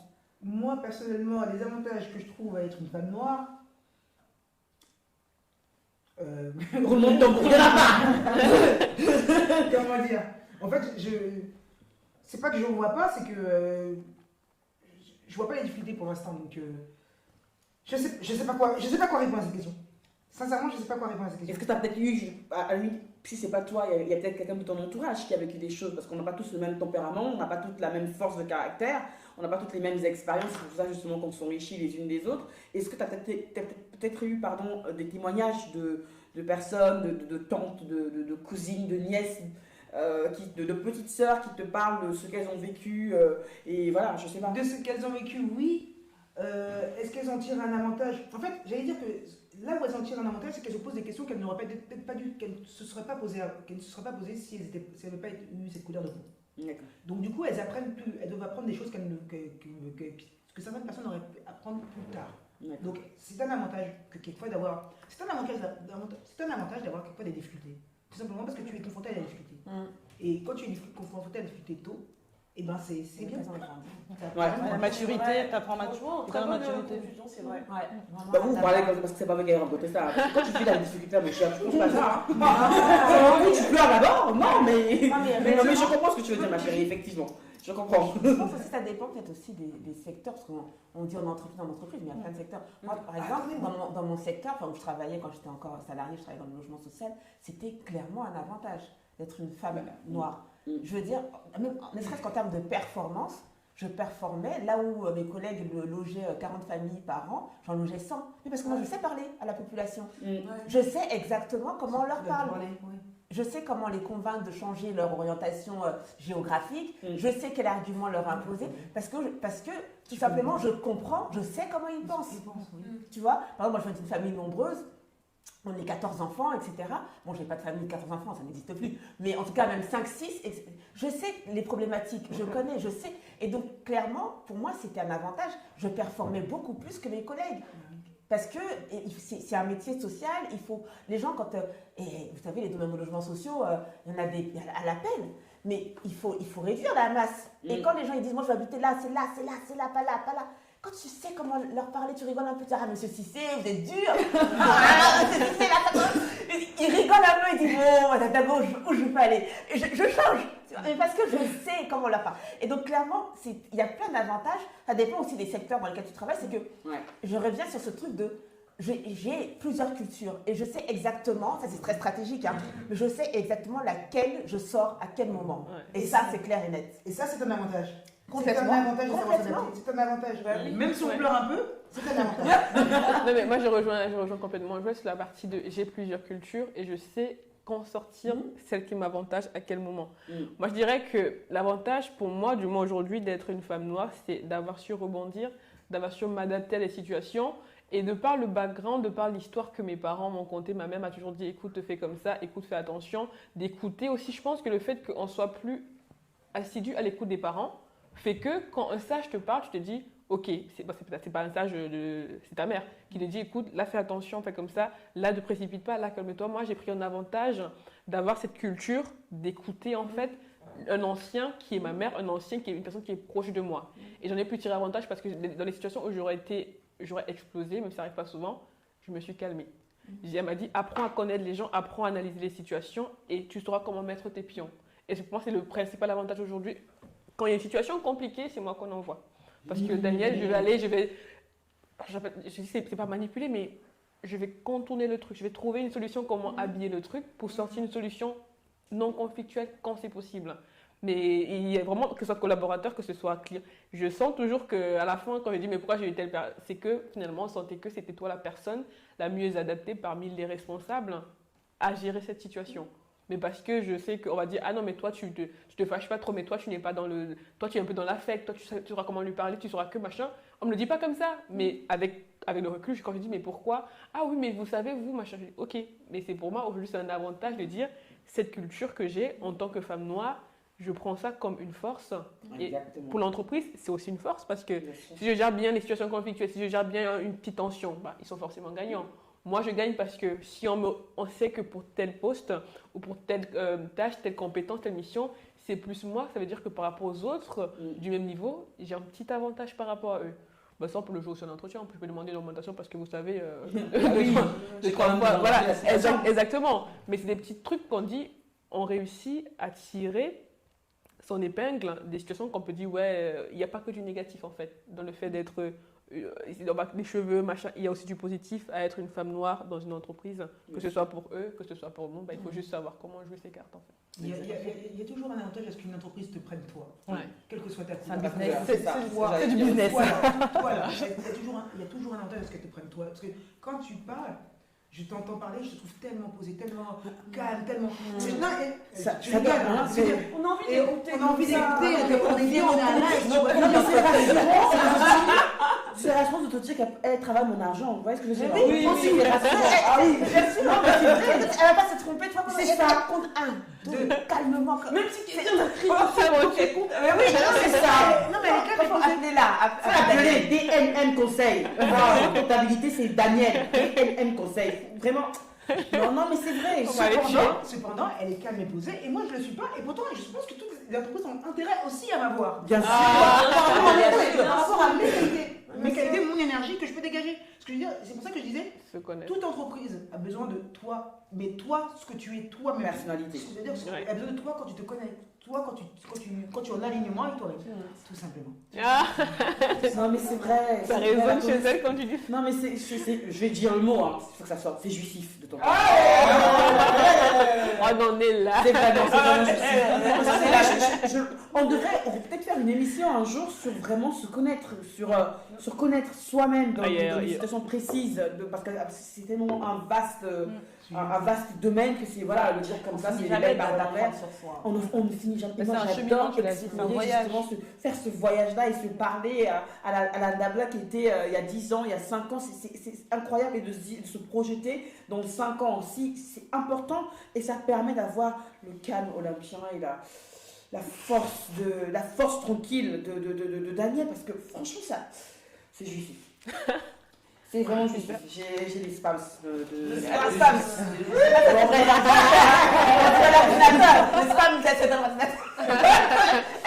Non, j'ai des spasmes.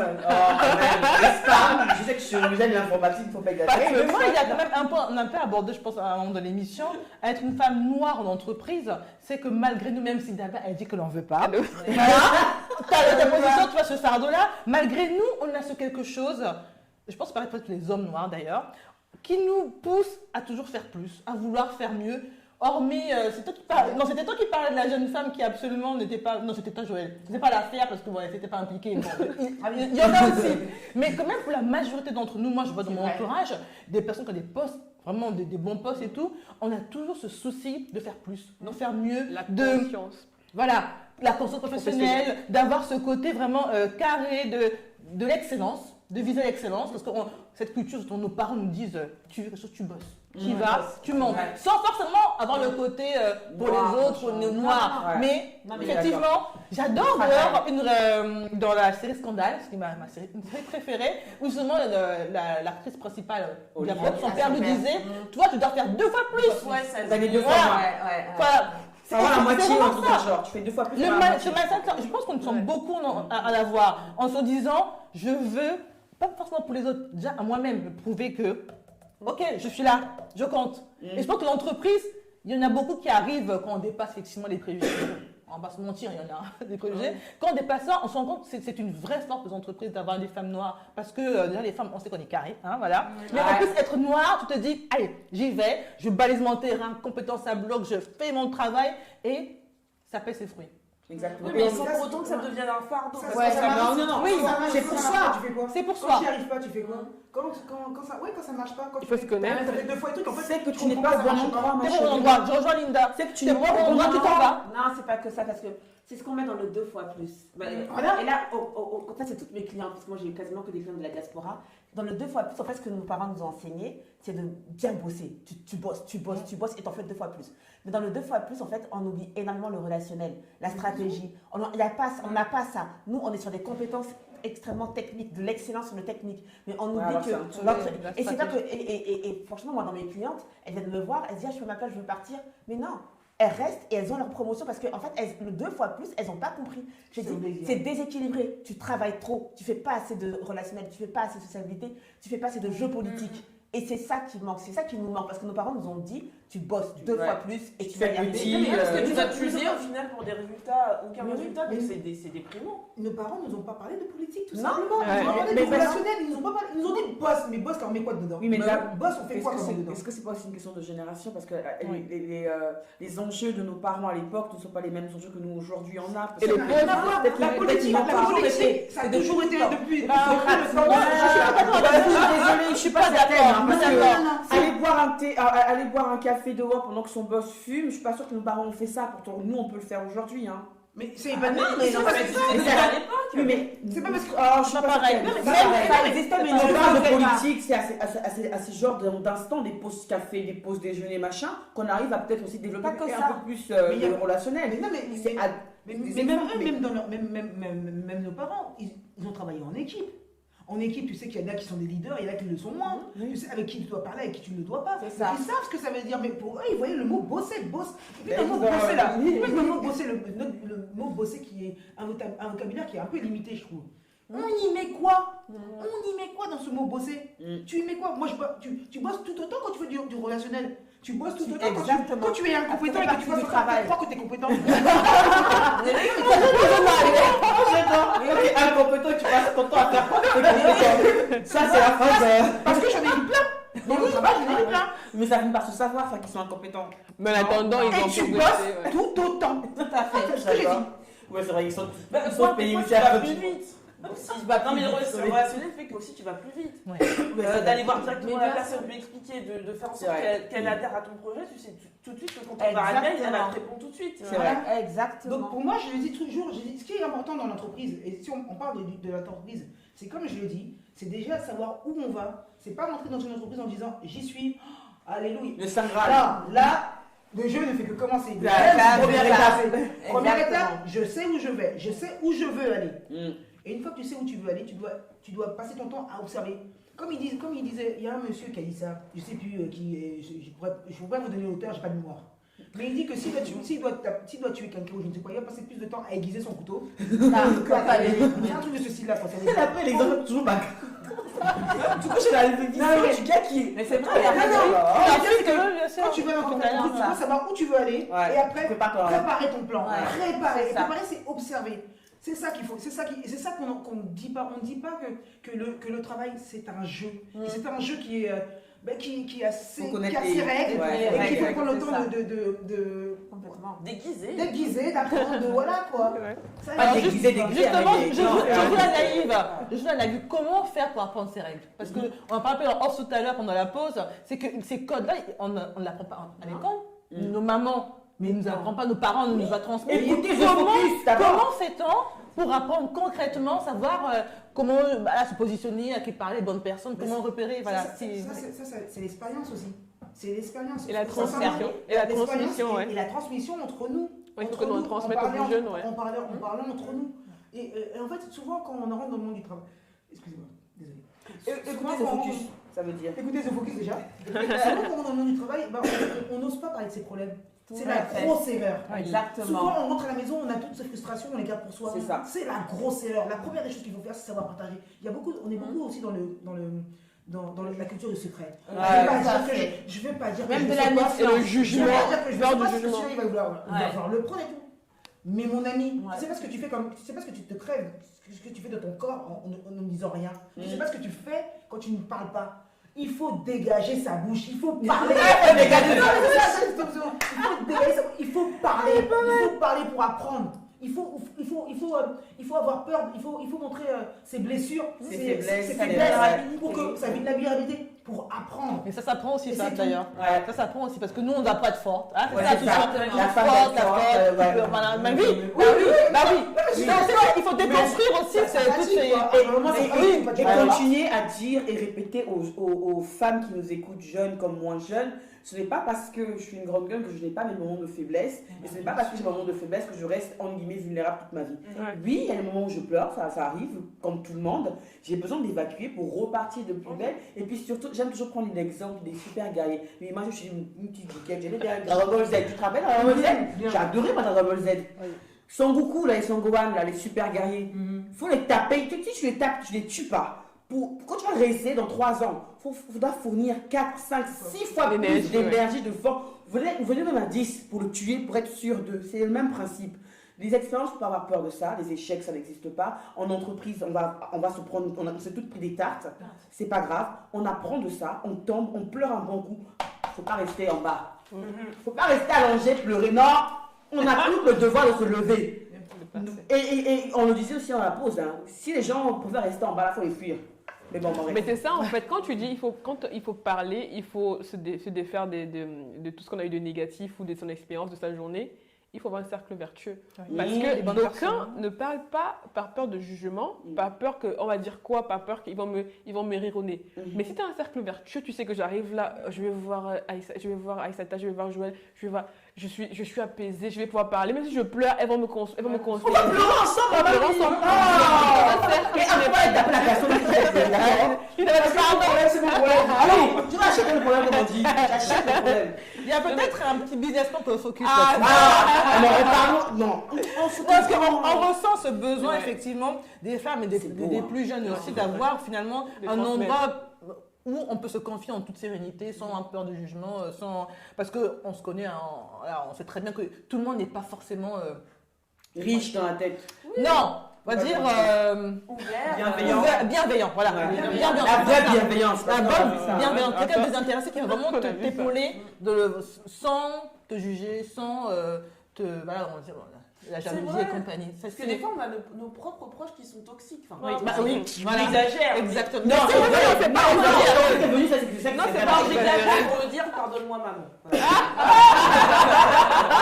Ça va être contente. On va couper ça. Je n'avais même pas dit, de savoir que c'est elle. Non, et en fait, ce que je voulais dire, c'est que par exemple, quand j'ai fait ma transition vers le naturel, mais la première personne qui m'a dit mais non, mais fais pas ça. Elle avait peur. Au travail Elle avait et peur tout, pour non. C'est peur à elle qu'elle Ouais, a- elle m'a dit, c'est mais peur, non, ouais. tu vas pas y aller comme ça, attends, parce que tu reviens des vacances ou d'un week-end quand t'as besoin pour les études ou pour le travail, enfin, en l'occurrence c'était pour le travail, et je repars comme ça avec ma tête.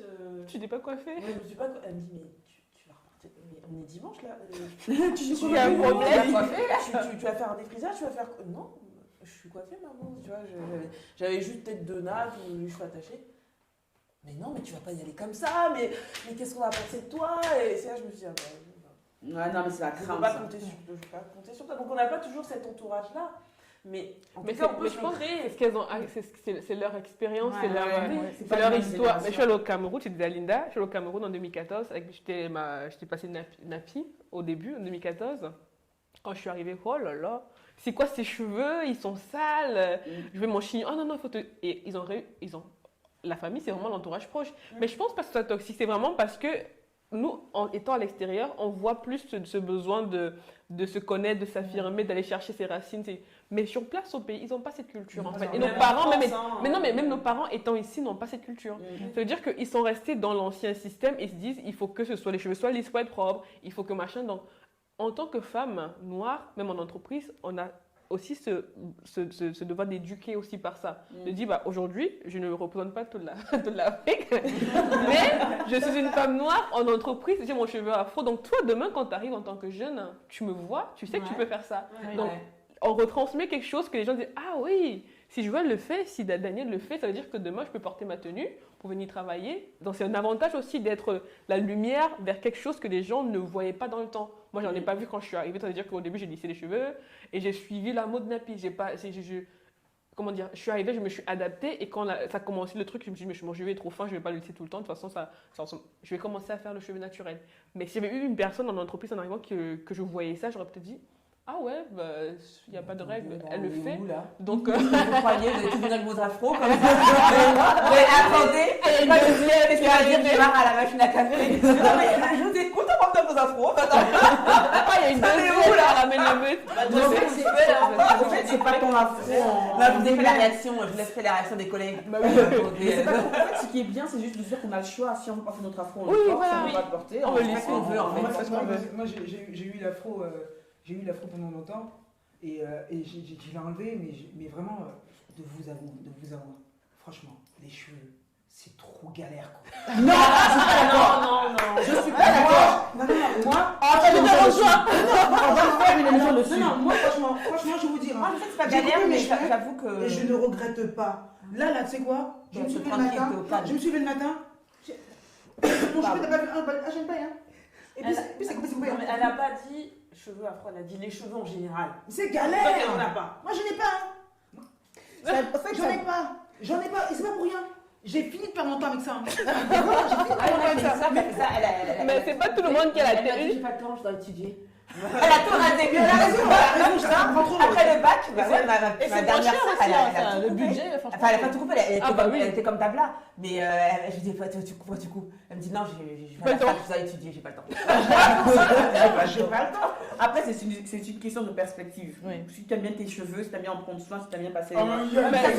Mais j'entends quand même que le cheveu afro, il faut du temps. Faut pas mentir. Ah bah il faut le temps.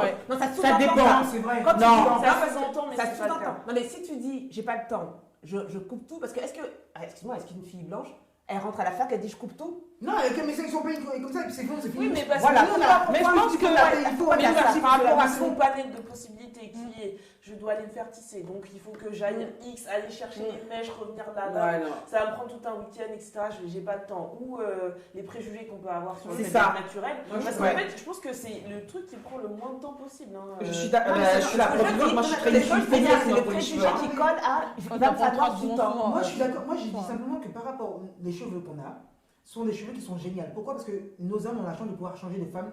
On change de tête, ils ont changé de femme. Donc ça, voilà, ils ont de la chance. Sur ça, ils ont de la chance. Mais on va pas se le cacher. Mais il faut du temps pour ces cheveux-là. Il faut du temps pour il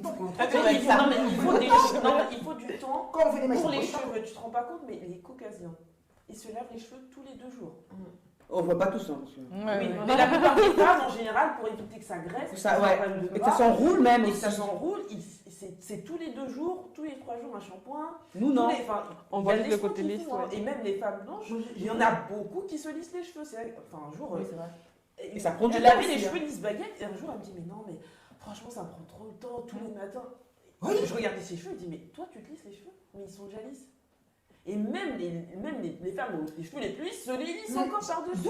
Non, mais c'est pour te dire que c'est vraiment. C'est pas le cheveu. Donc tu as raison. J'ai réglé le problème, j'ai tout rasé. Je crois qu'on s'est un peu égaré. Tout à fait. Réflexion sur l'avantage en entreprise de lisser ses cheveux ou de les couper. Ça peut donner un nouveau style, surtout si on travaille dans la mode. Je pense que ça peut être un gros avantage.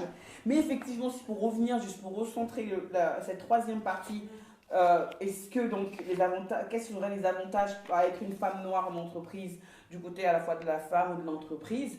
Moi j'en ai quelques-uns quand même. J'ai pris l'exemple de la mode. On voit beaucoup depuis quelques années le côté inclusion, le côté représentativité, le côté on voit de plus en plus de pubs de femmes noires, fortes, minces, machin. Pour des grandes marques, que ce soit du prêt-à-porter ou des machins. Je crois sincèrement effectivement que ça envoie une belle image, comme tu disais Aïssata, la marque employeur, parce que oui, il y a la diversité, je représente tous mes clients, parce que c'est important, d'un point de vue commercial, je parle pour les commerciaux là, c'est important. Oui. Quand on vend quelque chose, il faut que le produit ou le service à qui on vend, il faut que le client se voit dans ça, s'identifie dans ce service-là, dans ce produit-là. Une entreprise qui veut aller attaquer le marché africain, là j'ai jeté un peu d'huile sur le feu exprès. Il y a beaucoup d'argent à faire en Afrique, je n'apprends rien à personne, j'espère, en le disant. Une entreprise qui veut s'exporter à l'international et en Afrique, qui n'a pas 1 ou 2, 3 salariés noirs qu'elle pourrait mettre en guillemets devant pour aller négocier un gros contrat dans l'informatique, pour aller intégrer un logiciel auprès d'une entreprise en Côte d'Ivoire, au Cameroun, vient mettre toutes les personnes sauf les noirs et qui ne connaît pas les codes, elle va se prendre des claques. Donc, il faut embaucher des noirs. C'est important, c'est un avantage. Des compétents, il y en a tellement. Et en plus, il y a de plus en plus de personnes noires, j'en fais partie, qui sont ici, qui veulent repartir, pour la preuve que j'ai vécu là-bas, et qui sont capables d'aller monter, vraiment je reste dans le côté business, d'aller monter une filiale, un petit bureau de votre entreprise sur place, parce qu'elle connaît les codes, parce qu'elle va mieux s'intégrer dans l'atmosphère du pays où il y a de l'argent à se faire. Et toi, depuis la France, elle connaît les codes, la manière de faire du business en Europe, en France. Elle va s'adapter avec ce qui se passe sur place. Elle va faire grandir ton business et faire rentrer de l'argent. Même si c'est dans les CFA. Hein. Quand tu craches pas sur 2-3 milliards de francs CFA. Hein. On est d'accord, on est d'accord. Il faut embaucher les noirs compétents. Il y en a beaucoup ici. Il faut laisser les gens porter leur afro et leur pagne. Bon, c'est encore une autre histoire, mais leur pagne wax et compagnie. Et c'est important pour l'entreprise qui a une idée, une vision sur du long terme pour s'exporter. J'ai fini ma voiture dans mon petit avantage. Après, et puis je dirais que c'est bien aussi, je suis très contente et je suis très fière d'être à côté d'une personne qui a monté sa boîte. Oui, parce que c'est vrai. Non, parce qu'en fait, on n'a pas assez d'entrepreneurs. Je dirais pas qu'on n'a pas assez de gens qui entreprennent et qui montent des boîtes. Et donc, ça, c'est important de le dire et de montrer qu'on est fiers. Moi, je suis très fière. C'est gentil, merci. C'est beau ça, c'est très gentil. Parce qu'on l'a dit, mais je voulais l'aborder parce que c'est une solution aussi. Je veux dire, si on ne matche pas avec l'environnement, que vous voyez que déjà à l'entretien, tu arrives avec ton afro, on te regarde comme ça de travers. Mais au bout d'un moment, mais moi aussi j'y pense. Si vraiment, bah oui, tu crées ton emploi. Je sais que dans cet environnement-là, les femmes noires elles pourront s'épanouir, venir avec leur afro comme elles sont. Et c'est aussi une voie plutôt de toujours aller chercher à rentrer dans le cadre, mais aussi créer son cadre et accueillir des jeunes femmes. Et je suis sûre qu'elles seront très épanouies, mais d'autres aussi caucasiennes, bien sûr. Culture, l'ouverture d'esprit et l'atmosphère aussi qui règne sur ce plateau, qui est ma foi très... Non mais c'est vrai, on s'enrichit au fait des personnes qui nous entourent, indépendamment de leur couleur de peau. Moi c'est juste ça que je retiens. La personnalité compte plus que la couleur au final. Il y a des personnes, il y a des jeunes femmes noires avec qui parfois tu n'as pas envie de passer 10 minutes parce que voilà. Non, même si elle a un afro. Hein. Oui, même si elle a un afro, clairement. Et puis nous, on a été très soft. On parle de couleurs ici, on parle d'afro. On ne parle pas du style vestimentaire parce que si tu prends ta pom-pom short avec une petite veste et que tu es commercial pour aller Qui fait ça? Maman. Tu vas en parler. Parce que bien sûr les codes, mais les codes. Parce pas qu'elles font exprès, parce qu'elles ne savent pas. Elles n'ont pas les codes. Et donc, c'est pour ça que j'ai un petit clin d'œil à Vox Populi. Des sœurs Mombouli qu'on a eu le plaisir de rencontrer. C'est des femmes exceptionnelles. Et bon, bref, elles font un travail extraordinaire avec Vox Populi. Elles nous en ont parlé. Il y a des jeunes femmes qui n'ont pas les codes, qui vont en entreprise habillées comme si elles allaient, je dis n'importe quoi, avec des potes au cinéma. Elle a son pompon short tranquillou. Elle a des belles formes, elle se met en valeur. C'est un avantage selon elle. Mais non, pas pour l'entreprise. Donc, comment jongler entre tout ça? Et elles ont monté cette structure-là, qui est une association, mais qui fait un travail formidable. Et oui, créons des entreprises. Ouais. Et le cercle vertueux. J'aime bien parler de ça. C'est souvent, par exemple, les gens vont aller... ok, je parle encore immobilier. Tu n'as pas d'appartement, tu cherches à louer, tu t'es pas posé la question que tu pouvais acheter ton appartement. Et là, le problème est réglé. Et après, si tu veux, tu peux en acheter d'autres et le mettre à louer à qui tu veux. Donc voilà quoi. Quelquefois, c'est ça qui est bien, c'est que tu as des problèmes et tu peux trouver des bonnes solutions. Les bonnes solutions, c'est trop bien. Ça, c'est bien, c'est vrai. Mais ce qui est bien, c'est que là, on crée un cercle vertueux. Et ça, je dis bon, merci à De Focus parce que ce qu'on fait, peut-être qu'on ne se rend pas compte, mais c'est aussi de créer un cercle vertueux entre nous. Et c'est d'enseigner, c'est d'éduquer, c'est de dire, bah écoute, demain, si tu veux faire comme ça, sache que tu as le droit, tu peux. Parce que même nous, l'acquisition, je veux dire, de notre génération, je ne sais pas si peut-être peu de parents avant nous, il y en a qui le faisaient, qui achètent naturellement, mais même dans ma génération, il y en a qui disent Ah, mais je ne vais pas acheter, hein, je vais d'abord acheter au pays, je vais Je d'abord vais acheter. acheter au pays. Tu payes un loyer Ouais. ici, mais c'est la connaissance. C'est qu'ils n'ont pas l'information, c'est qu'ils ne savent pas, c'est qu'ils n'ont pas d'agent immobilier, peut-être de la diaspora qui va leur dire écoute, tu peux, parce que des fois, ils ont l'appréhension de dire on va peut-être me fermer les portes parce que machin. Mais on a besoin d'être aussi des exemples dans la diaspora pour des personnes qui viennent à nous. Parce qu'on a eu des grands enfants et des grandes sœurs qui nous ont conseillé comme ça, ou peut-être pas. On s'est jeté à l'eau, on a dit bon, j'essaie, j'ai vu personne, mais je vais essayer quand même. On s'est brûlé, on s'est pas brûlé, on en tire des conséquences. Mais finalement, aujourd'hui, je pense que ce qu'on fait là, c'est d'enseigner aussi finalement. C'est de dire on est la lumière pour les autres et ben on espère que ce soit une bonne lumière. Mais oui, La graine est plantée, la lumière, on lit, c'est lumineux ici. Bien sûr que c'est lumineux. Toutes ces femmes qu'on reçoit, vous expérimentez, bien sûr c'est lumineux. C'est La pas bonne lumineux. lumière. Alors, on est arrivé, je pense, on a fait le tour du sujet, vraiment. Et l'idée maintenant, c'est de passer quelques minutes, mesdames, à écouter rapidement votre actualité quand même, c'est important. Où est-ce que vous en êtes? Ou d'un point de vue professionnel, d'un point de vue associatif, d'un point de vue personnel, ce que vous voulez partager avec nos auditrices ici présentes. Alors, moi, comme on a pu le dire au début, durant toute l'émission aussi, j'ai créé mon cabinet d'expertise comptable dans le cabinet DNM Conseil qui aujourd'hui est immatriculé. La communication est en cours, le site internet est en cours de construction, ainsi que toute la partie com. Donc, le cabinet aujourd'hui est spécialisé dans l'accompagnement des entreprises, dans la gestion comptable, mais surtout dans l'accompagnement des entrepreneurs, des primo-entrepreneurs, dans leur reconversion professionnelle, pour savoir surtout comment mettre l'accent sur la gestion des finances privées et la gestion des finances professionnelles et futures, pour qu'il y ait un équilibre, parce que c'est souvent les premières sources de chute quand il y a un déséquilibre finalement entre les finances privées, parce qu'au début c'était compliqué et qu'on n'a pas su anticiper ça. Donc je mets un accent dessus, mais de manière générale j'accompagne les entreprises et les entrepreneurs dans leurs projets d'entreprise et j'utilise la comptabilité comme outil stratégique pour le pilotage de celle-ci et sa pérennisation. Et je mets un accent sur les personnes bienveillantes. Vraiment, j'attends d'attirer à moi, comme dit c'est quoi ta cible? Je dis ma cible c'est les personnes bienveillantes. Ça veut dire que je ne veux pas la grosse boîte, la petite boîte, mais je veux vraiment être aligné avec des clients, sentir qu'on est attaché, sentir qu'il y a un partenariat et que c'est vraiment d'apporter quelque chose. Donc ma cible, c'est vraiment des personnes bienveillantes.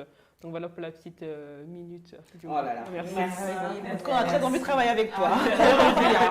Vraiment. Merci. Alors ma chère Dabla. Ah ben moi hier j'ai fait un webinaire sur l'immobilier. On était tellement bien qu'on a eu du mal à se quitter. Mais c'était pas mal, c'était vraiment bien. J'ai passé un très très bon moment. Donc je remercie à toutes les personnes qui sont venues. Donc pour mon actualité future, je pense que je vais encore en refaire un bien sûr, d'ici quelques mois. Et puis comme je l'ai dit, j'aide les personnes à acheter, à bien acheter. En fait, s'engager pour 25 ans ou 20 ans dans un crédit, c'est quelque chose de simple à faire. Mais il faut passer par les bonnes étapes. Et moi, j'aide les personnes à passer par les bonnes étapes et à faire les bons choix pour pouvoir acheter correctement. Parce que quand on s'engage sur 25 ans, ça fait mal d'avoir des regrets. Donc voilà, avec moi, vous êtes accompagnés de A à Z. Je mets mon énergie, vous avez pu voir. Ça, on va bien se sentir. Mon énergie à vos dispositions pour que vous puissiez bien acheter. C'est tout. Merci. C'est beaucoup même déjà. c'est bien. Merci beaucoup. La dernière, mais non la moindre, j'ai envie de dire, Aïssata. Ouais, la seule qui n'est pas entrepreneuse du coup. Mais c'est pas Oui, c'est vrai. Ben oui. Après, il y a des projets perso, mais ce n'est pas l'objet. Oh, si tu veux en parler, n'hésite pas. Ouais, C'est à la bonne franquette. En tout cas, côté professionnel, tout se passe bien. Moi, j'ai rejoint une entreprise il y a à peu près moins d'un an, donc tout se passe bien. Après, concernant l'actu, ce que je pourrais dire, c'est seulement... moi, je suis prête à offrir mon temps, en fait. Si les gens peuvent me contacter sur LinkedIn, s'il y a besoin, notamment sur les PME, de les accompagner sur des conseils pour comment développer une stratégie RSE, du coaching capillaire, parce que juste eu à voir une chaîne YouTube avant.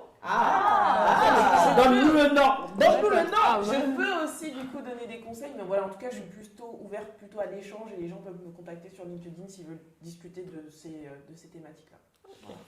Vous avez vu, hein, si c'est pas ça un appel, je sais pas ce que c'est. Hein. Vraiment, on est dans le partage chez The Focus. Et j'ai envie de laisser le mot de fin à mes co-animatrices qui accompagnent aujourd'hui. Oui, dis donc, Père, alors. Alors,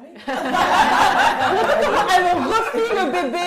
Qu'est-ce que tu as envie de nous dire? Ce que j'ai envie de dire, c'est que ce que j'ai dit un peu durant toute l'émission, c'est que j'en sors grandi, enrichi comme à chaque fois. Mais vraiment, c'est peut-être paraître redondant, mais c'est vraiment ce que je ressens. En plateau, on ressent vraiment cette vibe, ça. Voilà. C'est très apaisant, c'est très fougueux, c'est très posé aussi avec Aïssata, vraiment. Et j'aimerais vraiment qu'on arrive à transmettre ça au maximum de personnes. Moi, c'est vraiment cette ambition que j'ai avec, je dis tout le temps avec Joël et Linda, c'est qu'on arrive à avoir le maximum de visibilité. Donc, merci à vous d'être venus parce que c'était enrichissant et c'était très, très, très inspirant. Et j'espère qu'on se reverra très bientôt. Parce une fois qu'on vous a, on vous lâche plus. Et c'est vrai que le sujet, il a bien piqué, mais vraiment, il a bien piqué, vraiment off. On a beaucoup discuté, on a beaucoup échangé. Donc, un petit message quand même pour les jeunes générations. Donc, ne vous laissez pas faire.